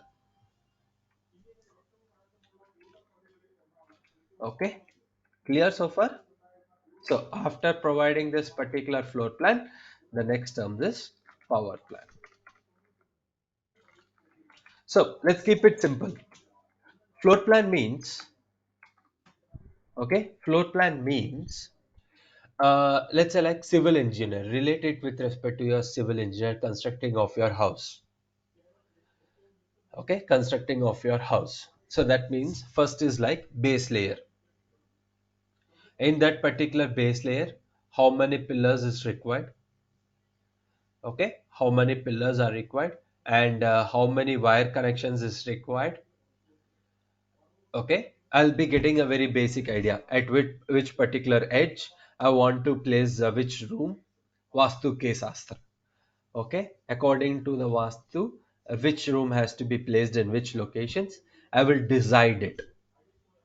Okay, first is like how much area you need, and in that particular area you are dividing exactly where which room needs to be placed, and according to the room where that particular power switches to be placed.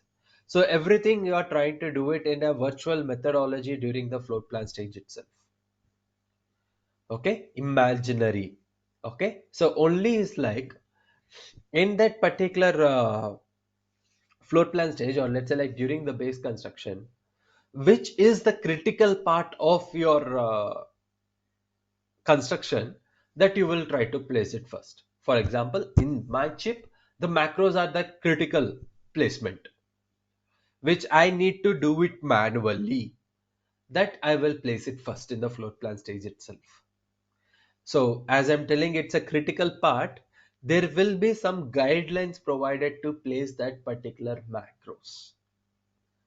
Okay, and as I'm constructing, during, okay, as I said, this is an imaginary method, right?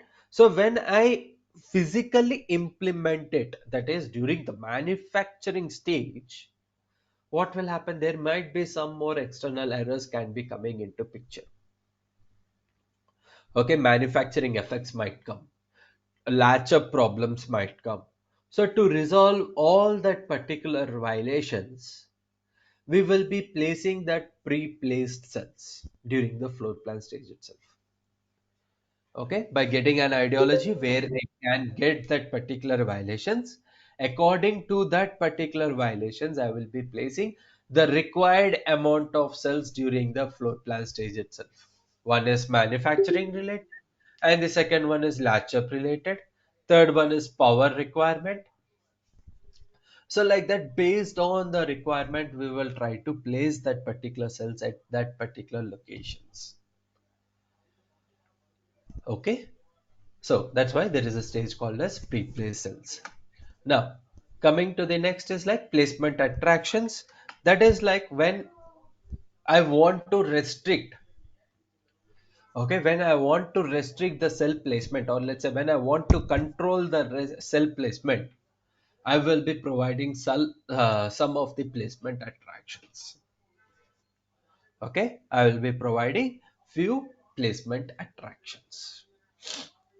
So that's why I mentioned the term there as placement attractions. And the placement attractions are like blockages, bounds. So there will be some terminologies coming when you go in depth of the physical design. Okay, so right now I'm just giving an overview. So that's why I'm restricted. I can't go in depth. So placement attractions are like blockages, bounds, keep out margins, cell padding. So like that, you will be able to get to know multiple terminologies over there. Okay. So in floor plan, that's what we are going to do, the base information. So once that particular floor plan is done, according to the decided criteria, okay, you have imagined, right? In this particular location, I have to place my puja room. In this location, I have to place the bedroom, kitchen, hall, everything. So according to the requirement, the power also needs to be distributed equally in all the rooms, right? So before I physically implement it, I have to make sure is like a plug ports, and also how that particular whether it should go in a serial way or whether it should go in a parallel way. Everything I need to imagine it, how that particular pipeline goes. So everything I need to make it done before going into that particular full construction, right? So port, before going into full construction itself, I have made the pipe, connected it, whether the power is coming or not. I'll check it. After that only I'll complete my construction. Right? So similarly here also, to make sure that the power is getting properly distributed. Okay? To make sure that the power is getting properly distributed, we will use the power plan stage.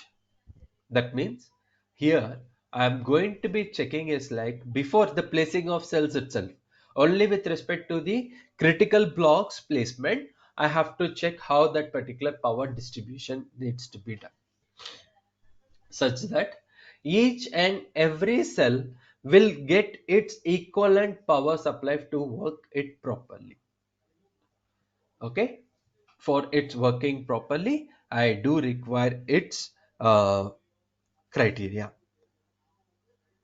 Okay. Now, so power planning stage, distributing the power properly is getting decided in the power plan stage. So let's keep it like a goal itself. Distributing the power with less IR drop. That means for each and every cell, the power is getting distributed properly or not. IR means power. Okay.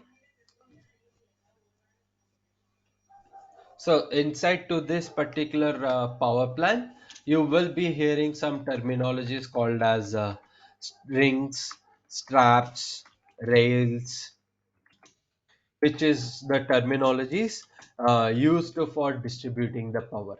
At stage by stage, again, it will vary. Okay, and in this particular, based on the type of design which we are having, wire bound design and a flip chip design. Okay, wire bond and a flip chip. That means either you want to do the design structuring with respect to the wiring structure, okay, full to full wiring structure, or whether you want to use a concept called as bumps.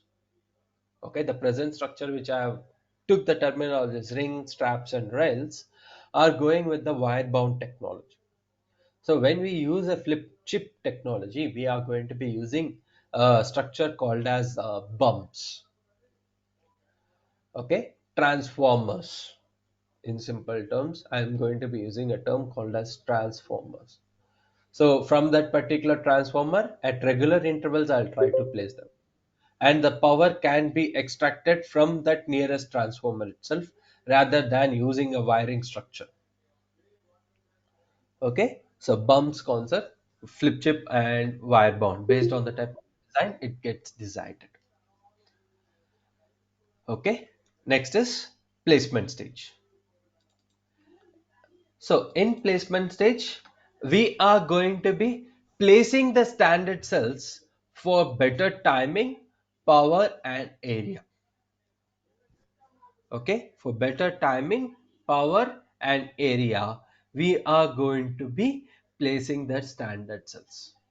So that's why even I would have written the same, placing the standard cells into the core area for better timing, power and area.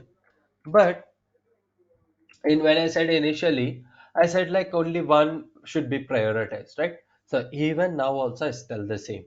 With respect to if you are doing timing, you have to prioritize first is the timing, and you have to be little bit flexible with respect to the power and area.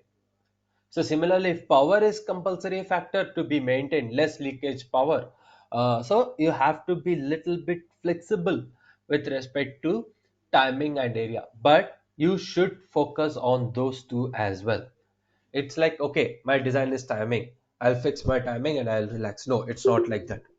So first focus on timing, and the remaining after a certain time you should focus on the layer power and area as well, because those are also very important in your design structuring.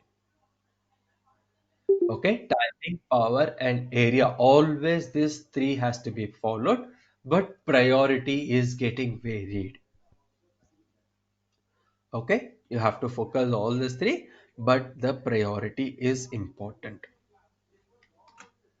Okay, so now placement stage. So in placement stage, placing the standard cells, and while placing the standard cells, we have different types of placement. Okay, different types of placement, and according to your flow. Okay, according to your flow. That means whether you want to perform a trial run or whether you want to perform an optimized run. According to the type of run, you will be having is like the variation in the commands as well. Okay, that means the flow of the placement will have a change according to the type of the run which you are performing, trial run or optimized run or final run. So according to it, the working of these stages will vary. Okay, so we have types in placement stage. We do have types. Okay, next is CTS stage. So in CTS stage, okay, in CTS stage, we are going to be build the clock tree. That means sequential cells are going to be working with respect to the frequency, right? Sequential cells are going to be working with respect to the frequency. So whether all the sequential cells are getting that particular time in a very less duration, that we have to make it follow. Okay, so we will be hearing about the terms called as skew and latency. Okay, clock tree building, propagation, and optimization. I'll modify that. Just give me a minute. Clock propagation, and clock tree building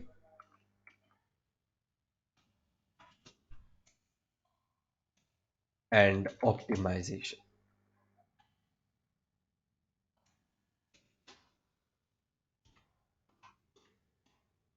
Building and optimization to meet the targets. So when I'm telling about targets, you will be hearing about a term called as skew and latency. Okay, CTS stage is the stage where your clock tree is going to be built and routed. Okay, power plan, during that particular power plan stage, your power structure is getting built physically.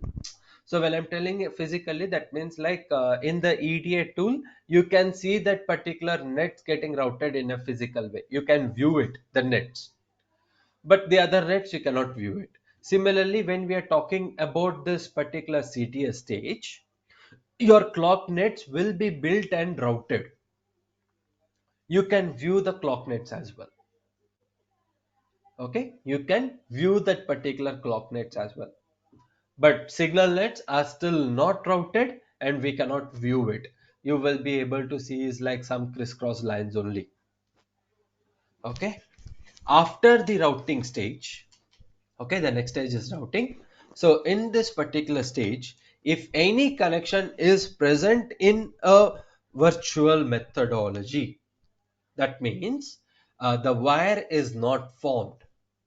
Okay, if the wire is not formed, we will be seeing that particular wire connections. It will convert all the virtual connections into the physical format. That means exactly metal by metal, it will be having that particular connections done. That's when we will try to term it as a physical routing. Okay, so this is all about your basic view of your PD stage by stage. So in floor plan, deciding of your core and die boundary. Next is power planning. In that particular area, how the power distribution can be done is that every standard cell can get enough power. Okay, power planning stage. Next, placement stage.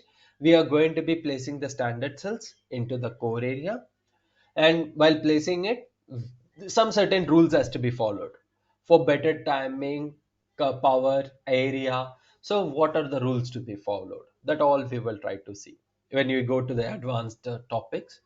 Okay, next is CTS stage.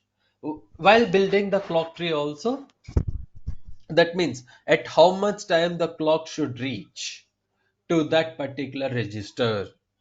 Okay, that is dependency. There are rules set, so that's what targets are set, skew and latency. Okay, at which time the clock needs to be propagated. Okay, targets. And next is like routing stage. All the nets which are virtually present will be converted into the physical format. Okay, so this is an overview of your PD. So till now, okay, so the requirements for PD. Okay, the requirements for PDS, before you ask the question, I'll just answer it. You have to get to know the concept of STA. Timing analyzation should be known. Only requirement for PD is a very basic knowledge of analog electronics, digital electronics. Okay, analog electronics, digital electronics, very basic knowledge. I don't need an advanced knowledge also. Very basic knowledge. And the next part is like timing analysis. Okay, that will be covered here as well, so you no need to worry about that while we discuss about this particular PD. And we are talking about the timing optimization from the placement stage, right? So before that particular placement stage itself, all the required concepts related to the timing analysis, okay, will be explained before coming into the placement stage itself. Okay, so no need to worry about that. So only knowledge that we need is like discussion and self understanding, and understanding of the topics which we teach, go in depth. Okay, So we'll try to touch from the basic perspective to the advanced. Only do is homework. Whatever we teach, I want you guys to focus more on that. Okay, it can be me or any mistake. Okay? Questions. If you ask more questions, only then you will just like more in-depth conceptual answers. Okay, we'll go in depth, but when you ask questions, right, you will also get to know how that particular concept in depth we are teaching is getting related to your practical question.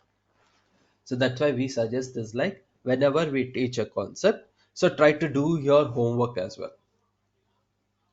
Okay, so don't think that everything we teach, yes, we teach everything, but until and unless you do your homework, you don't get that particular exact question how it is getting related to the practical perspective.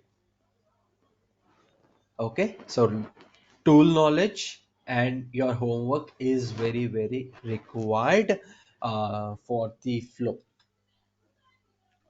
Okay, so this is all about PD. Any questions related to the PD?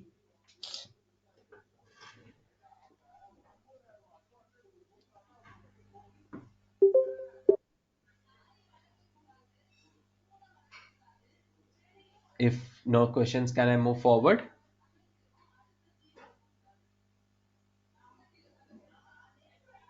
I have, let's say, a very few concepts depending, so I'll try to cover off that as well. If no questions, I'll move to the sign off team, where we will be terming that as sign off is also called as ECO stages.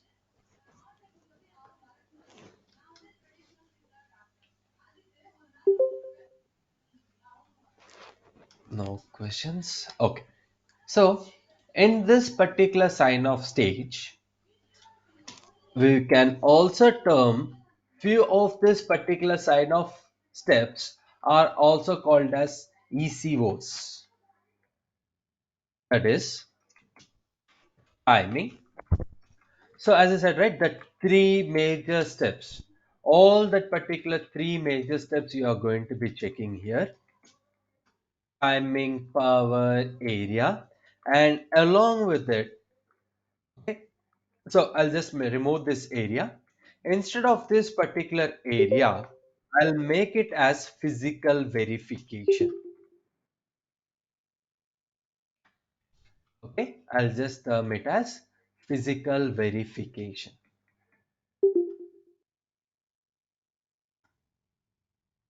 Okay, so these three are again a category of ECOs. ECO means engineering change orders.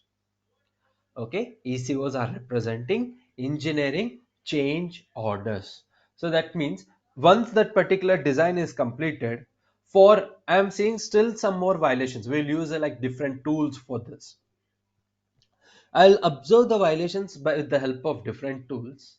I'll fix it and I will pass it back to the PD, your routed design. And this iteration will go until and unless we'll get a good result. Okay, ECO cycle will be also terming it as ECO cycle. So timing ECOs, metal ECO, power ECOs, like that we will be hearing some keywords during the sign off stage. So that means once that particular PD is done, it's not perfectly done. Once we say PD is done, we have to get to know if there are any violations with respect to the functionality or timing or power or area. I just forgot to mention this. Functionality. Okay, so this categories of ECOs will come into the picture, where with the help of different tools you will try to close it. So for timing, you will be using a tool called as prime time. Sorry, I'll just mention here. For physical design,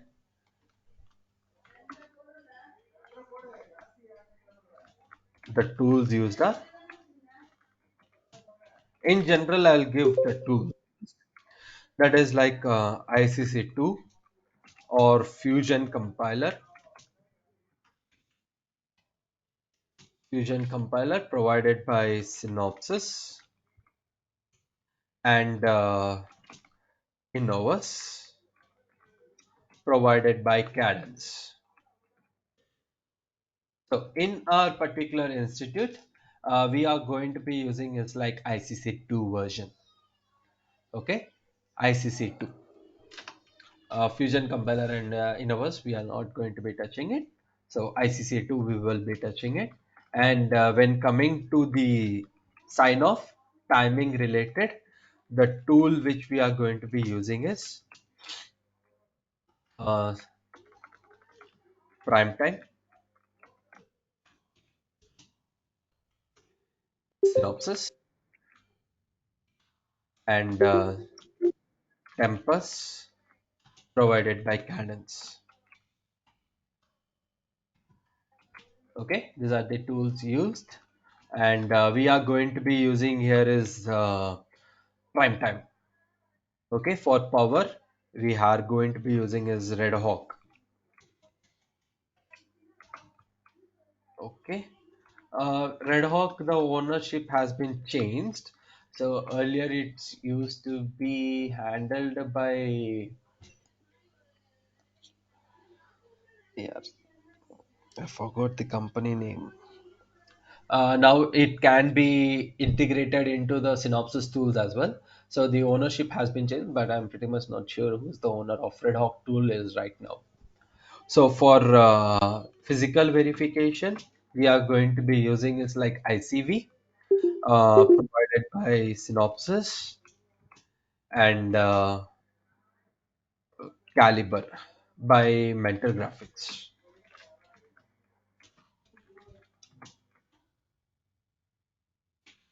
Nowadays, most multiple tools are getting developed, so no need to worry about as all.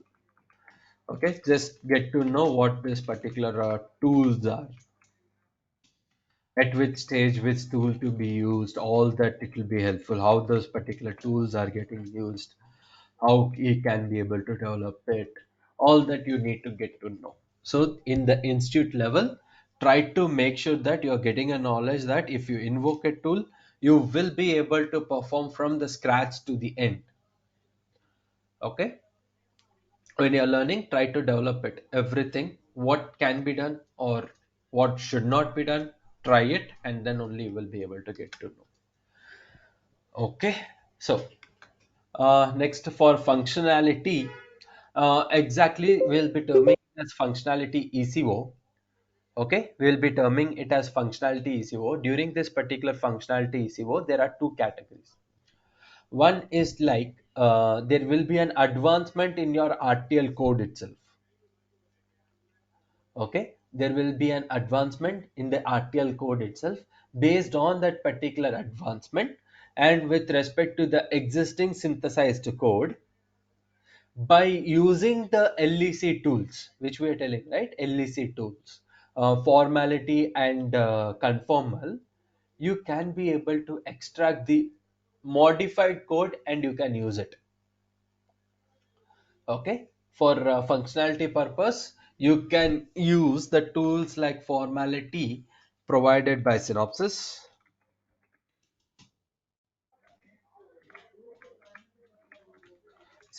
and conformal provided by Cadence. So here we know it's like major two terms only, that is like synopsis and cadence. They will be always fighting to each other. My tool is best, my tool is best. So any tool which you study, so mostly we are going to be studying in our institute only the synopsis based tools. Okay, the highest priority is synopsis based tools, and cadence based tools is like less priority for us right now. But any tool if you study, the flow is same, the end flow is same. The only thing varies is like the internal command names will have a change. Other than that, it is the flow is the same. Okay, cadence or synopsis. So based only the commands are changing and the view is changing, but you can be able to relate the concepts. Okay, so this sign off stage is also called as ECO stages, where you will be able to freeze the timing, power, functionality, and also the physical layout. Also, you can be able to freeze it. Okay, so it stage by stage you will be able to get to know. So first I want is like get into the advanced, then you will be able to get a clear understanding exactly what we are doing is timing, what exactly we are going to do in power. Okay, so now sign off. As I said earlier itself, synthesis and STA separate team, right? So PNR engineer will mostly focus on only the PNR flow. That means from floor plan to the routing stage is what you will be maintaining a lot. Okay, and it varies from the criticality of the design. If the criticality of the design is less, you might handle synthesis to STA as well. Okay, synthesis to STA as well in some companies according to again criticality of your design. So here we will try to cover, I'll give an ideology what all concepts we are going to be covering: synthesis, PNR, and timing will be majorly focused. And next is like you might get support related to the power fixes as well, and basic understanding of the physical verification as well. So that means the most part of your sign off also will be covered during our training sessions itself. Okay, synthesis, PNR, and what was the next? Timing, PV, and a support from a separate person for the power as well. Okay, so all that particular details you will be getting it from the institute, and what all topics and who is going to be taking care when it is going to be started. All that will be shared by the institute. So for now, I'm just telling my technical stuff. Okay, so now the next step is chip will be manufactured. Okay, once all that particular checks are done with respect to the logical CAD tools, okay, everything we have done is like virtual physically. It's not purely physical, right? So we have used separate tools, viewed it, and we have fixed it. That's all, everything we have done it in only the CAD in our laptops. So it will be manufactured once. And after the manufacturing, that means your chip will be developed, physical format in your hand. And once it is developed, they will try to verify it once again, post silicon validation. That means again they will try to check whether there are any timing issues, whether there are any power related, and whether there are any metal failures. So like that, every checks will be done after your chip gets manufactured. And if there is any failure, okay, and if there is any failure, they will revert back to its corresponding. Again, you have to do the ECO cycle. You won't do it from the scratch. If there is any failure, you will just do a term called as ECO cycle. In that particular ECO cycle, okay, in that particular ECO cycle, you will try to fix the violations observed during the manufacturing, and you will try to again fix it and resolve it, chip manufacturing, verify, and goes iterative process. Do understand that in PD, whatever we are going to do will always be an iterative basis only. Okay, clear? So this is all about the technical side of what we are going to be doing in our particular institute. So practical perspective and theoretical perspective. But if you don't mind, can you just please explain once again what is post silicon validation? Yeah. So chip is manufactured, right? So once Okay. that particular chip is manufactured, I need to verify whether it is following the functionality properly, first term, whether the frequency is provided properly. Let's say it's working under the frequency which was mentioned during the idea. And next is area of that particular chip. And during manufacturing, is there any metal or any cell got damaged? So everything needs to be checked. Then only I can give it to the customer, right? So Yeah, but in how is this done? Like with respect to any physics, tool, or again we need to write some code for it, or yeah, there will be a tool and also certain codes. They will be closely working with respect to the manufacturing tools itself. Okay. so if And physical design is taken, all this part is completely covered in that, like the verification, the validation, and this thing. post silicon validation, we cannot be able to do it here. But I said, right, the physical verification, timing, synthesis, STA, and full PD will be covered during the courses. Okay, that is Except along the with the design, right? yes. So Okay. yeah, practical also we will try to do. Practical only we will try to do. Theoretical and practical will be going. So synthesis, physical design, and sign off except functionality. Yeah, means my question was like a physical design comes as part of backend, and whereas verification comes as part of front end, right? So both will There be covered under the single core structure, or how it is? are verification comes under your front end. That will be a different coursing structure. But the terms which I said, right, that will be coming under your back end course itself. Okay. Okay, so when you're talking about PD, more majorly we are going to be focusing only on high priority of PD and the supporting concepts related to it in basics. So Okay. synthesis, when you want an advance, I think so there is a separate course for that. Synthesis, STA, functional verification, uh, functional ECO. We do have is like separate courses for that. You can join into Okay. that if you are interested. Okay. So technical related, any questions you guys have? No, it's clear. So you want the course information and all, right? I'll ask admin side to join.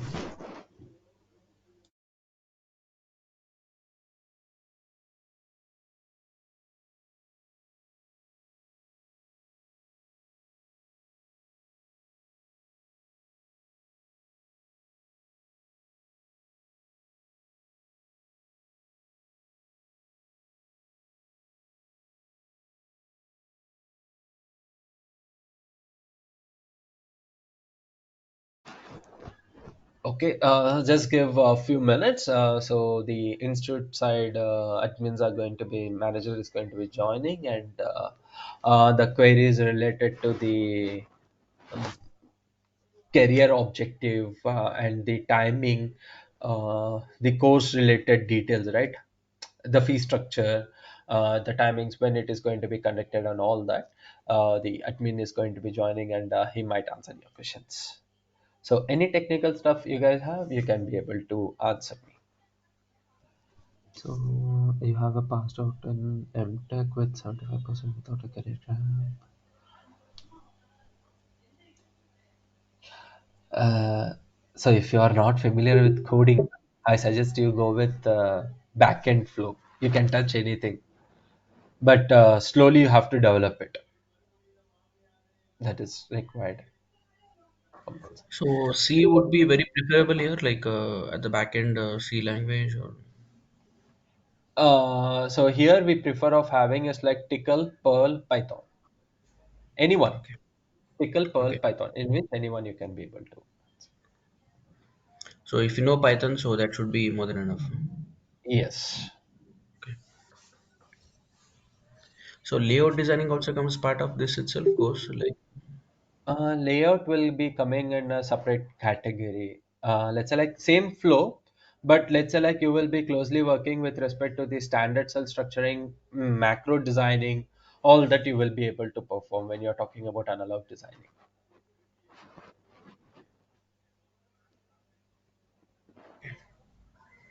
and when it comes to part of scope, like in terms of openings, or in terms of opportunities, like you have it more for analog or in terms of digital. Uh, so if there is a technology node difference, then yes, you do have openings for more in analog. Digital is like similar to your PD itself. That doesn't have a very big change, so you can be able to get an understanding on that. Okay. Okay. I think so. Admin has joined. Sorry, manager has joined. Okay. Vaibhav, are you there in the call? Yeah, hi Vishal. Hi. So there are some questions which are getting posted in the chat related to the uh, prerequisites for backend and uh, Sure, sure. job criteria. So could you be able to answer to them? Sure, sure. I'll just go to the So, questions. hi all, I'm Vaibhav, manager of VLSI Guru. Regarding the training, I hope Vishal has provided you all the details about what physical design is as well as what will be the future scope. Regarding all queries about placements and the schedule, you can put up your questions in the chat box or you can unmute yourself and ask the questions. I will be clearing all your queries. So one of the question is, I passed out MTech in 2017 with 75% with a career gap. Working in MNC in electric field, want to switch to VLSI. How will be the career opportunities? See, there are career opportunities even if you are 2017 pass outs because industries are having the projects and they require employees to work on the project. So for that purpose, there is a frequent hiring going on. So how we can support you is once you undergo the training, we will be carrying out two projects and your responsibility will be to prepare on the projects and get a expertise. If you have the expertise in physical design domain on the topics that we are delivering, definitely we will support you with the opportunities and the opportunities will be provided till you get placed.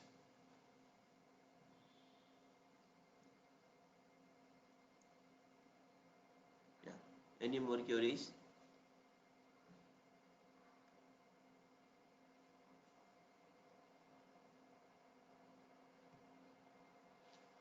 Hello.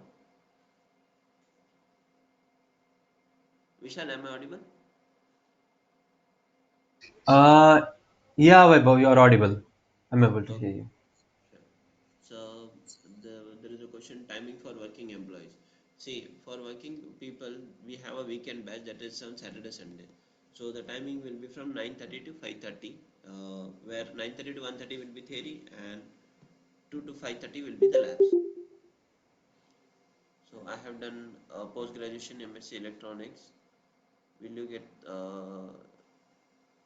in company? Yes. See, Anil, MSc electronics is equivalent to a BE, having a BE degree. Okay, so definitely you will be getting equal opportunities with respect to the engineering candidates also.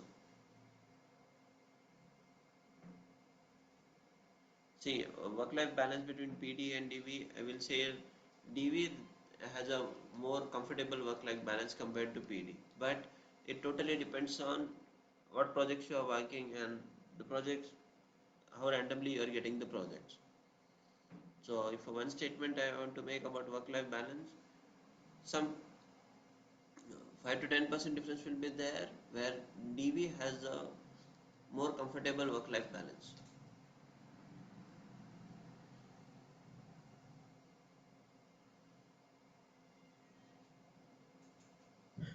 Sorry, come again, please. See, the question is work-life balance between PD and DV, that is physical design or design and verification. So till some extent, like 5 to 10%, the work-life balance in design and verification domain is more compared to physical design. So you mean to say work-life balance is better in verification compared to Right, design? right.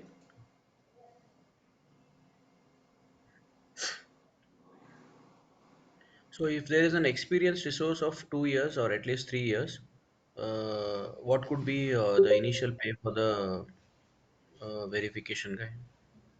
See, it totally depends on what experience you are having. Suppose now, if you are having a 2 to 3 years experience, are you still working on the verification protocols or you are working on the subsystems? That decides the pay as well as what your last round package. But if you are having a VLSI experience itself, definitely someone can expect more than 15 to 20 LPA if he has a very good expertise in this 3 years. No, means like if he's coming from a different domain now, like he is into some embedded domain or something else, and now he's coming into verification domain for the VLSI. So he'll be considered as a fresher, right? They'll not consider the previous experience, right? See, what happened is I will just give an example. There was a faculty. He has done his PhD in 2014, and for 6 years he was teaching in a teaching line as a professor. So he has done the Correct. course, and at the end of his current package was 6 lakhs. But when he switched to the industry, he got a package of 10 lakhs. So package, even if he is not having any VLSI relevant experience, during the 6 months, what efforts he has put it and what expertise he gained, that decides the package. Okay.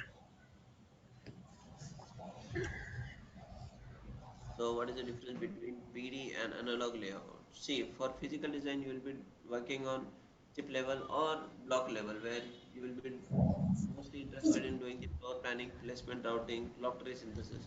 When it comes to analog layout, you will be working directly at a transistor level, where all CMOS and MOS, PMOS transistors are included. You will be doing the DRC, LVS, and you'll be directly working on a layout level where you have to decide the length and width of the transition sizing of the transistors. So when it comes to opportunities in PD and analog, PD is having slightly higher opportunities compared to analog layout. Okay, got the freshers.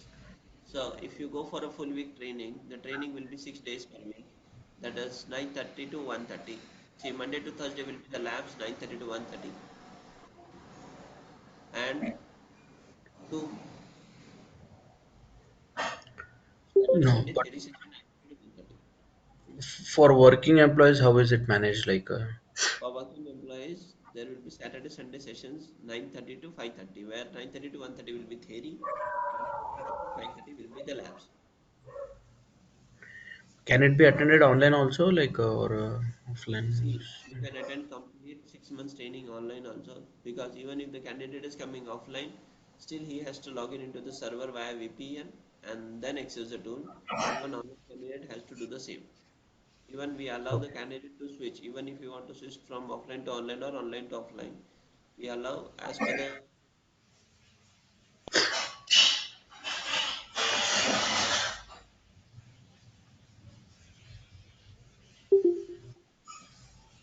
see, daily evening 6 to 9 p.m. Is not possible because we have the sessions in the morning time or max to max in the afternoon before 5 p.m. So, but every session that we are doing, even if it is for weekend or full week training, every session is getting recorded. So, that recorded videos will be provided. So, sir, does BE CGPA matters in placements or consider only MTech CGPA? See, these percentage matters to some extent, but if you have a very good percentage in MTech, that we can be also preferred. It totally depends on the company. Now, there are some product-based companies where they consider from MTech, but when it comes to other companies also, there are 70% companies who consider only the highest qualification. Yes, see, coming to the facilities, we provide you the recorded videos of each and every session. You will be having a soft skill training like resume preparation. Every day we will be, sorry, after every completion of every module, we will be doing the evaluation tests to evaluate the performance. Yeah, Vishal. So thank you for your time. I hope no one is having any technical query, right?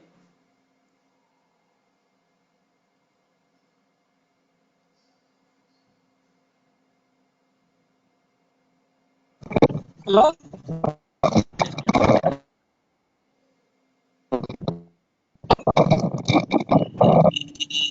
sir, it's audible.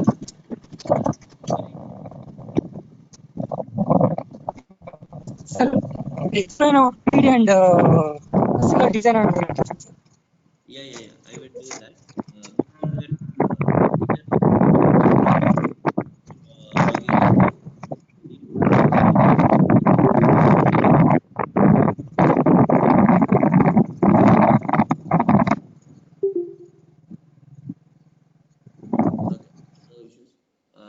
Yeah, Vishal, I will take this forward. Okay, thank you. Now, coming to the questions. Yeah. What is the timing for upcoming PD basic course for freshers? See, it's not like only PD basic course, it's a complete PD course. For the upcoming batch is starting from this Wednesday, and the timing will be 9:30 to 1:30.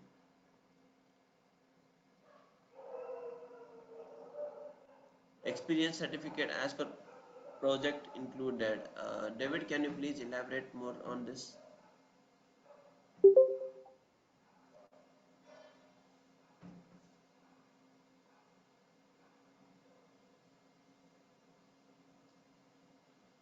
Hello, David, am I audible?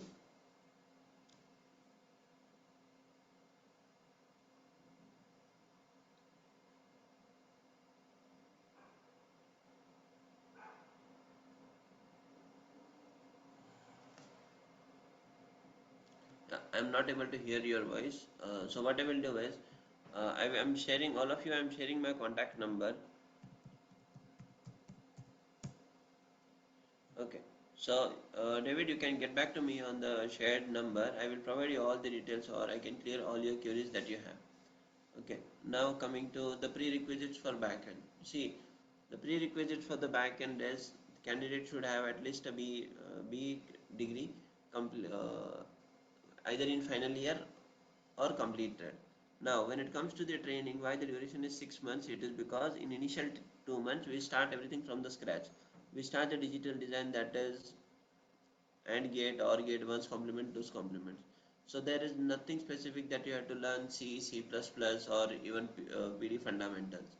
We will take care of all the prerequisites because we are investing almost 2 months to make you strong with the basics.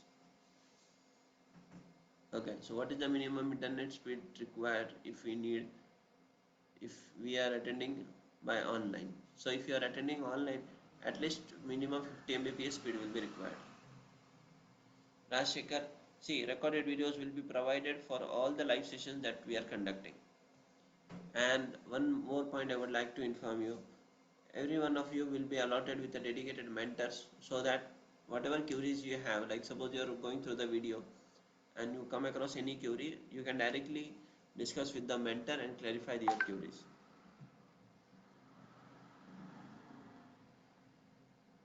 What is the timing for the upcoming analog layout course for freshers? See, the analog layout course and the physical design course, initial 1 month is same. That digital design is same common for both analog layout and physical design. So the timing will be also 9:30 to 1:30, 6 days per week. Okay, lab session timing duration is there. So the lab session duration will be for 4 hours. Sorry, for 3 hours, and for full week it is 9:30 to 1:30, Monday to Thursday. But for weekend batch it is 2 to 5. Yeah, others, as you say, as I said, 9:30 to 1:30, Monday to Thursday will be lab, and Saturday Sunday 9:30 to 1:30 will be theory.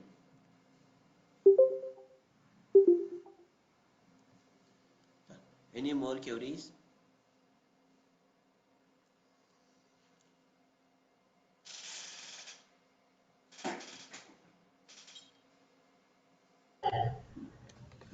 Fee structure will be mailed to us separately, or Yeah, see, I have shared the fee structure is 6,000 plus GST, which comes to 74. Okay, okay, so regarding the fees, or anyone has got any kind of discount, you can reach out to me on the number I have shared about how to enroll for the course and what is the fee structure for the mode of training. We will be sharing the respective details on WhatsApp. okay, Yeah, the lab session for weekend batches will be Saturday, Sunday, 2:30 to 5:30. Yeah, for practicing, see, the tool access is 24 by 7. So anytime you can log in into the tool and do the hands-on. okay. So the contact number will be shared here itself, or Yeah, yeah. The complete class timings will be 9:30 to 1:30. Basics also, and mains also, advanced training also.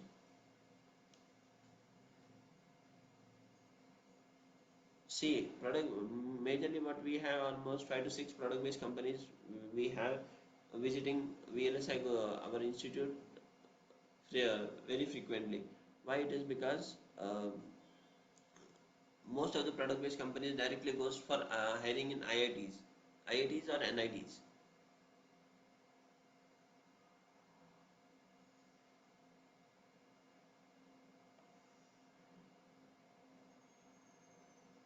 Yeah. Any more queries?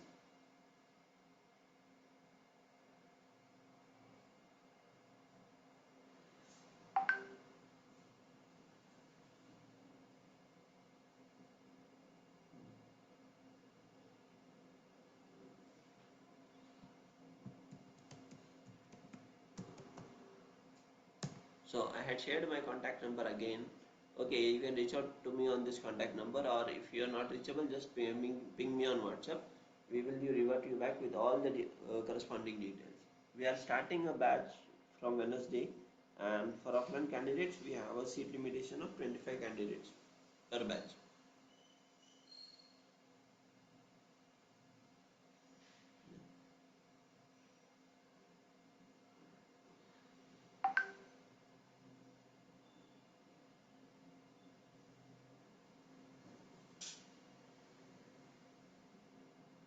See, for full time as well as for the weekend batch, the duration is 6 months.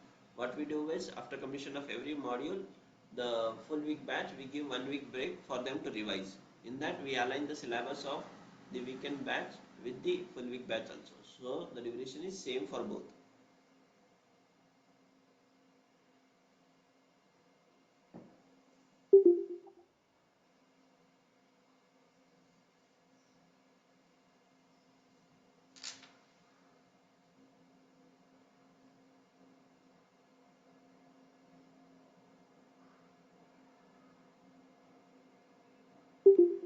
For basic classes, for weekends, the recorded videos we can provide, because let's take an example. If I'm giving you digital design about the AND gate or gate, these are the basic topics where for full week training I can conduct in full-fledged, but when it comes to weekend, in weekends only working professionals are there, so I cannot repeat the same topic again for at least basics. So for the basics the recorded videos are given, but every Saturday, Sunday there will be doubt clarification until we complete the basic topics. Once the basic topics is done, we directly start a dedicated lab sessions also on the weekends as well. For example, once we start with TCL scripting, there will be a dedicated sessions on Saturday, Sunday also.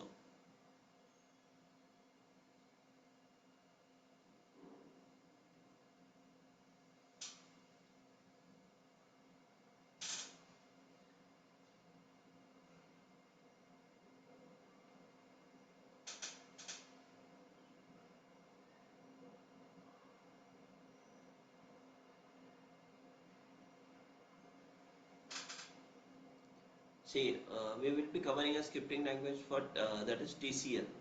TCL is the scripting language required for physical design. So it will be included in the as a part of the course.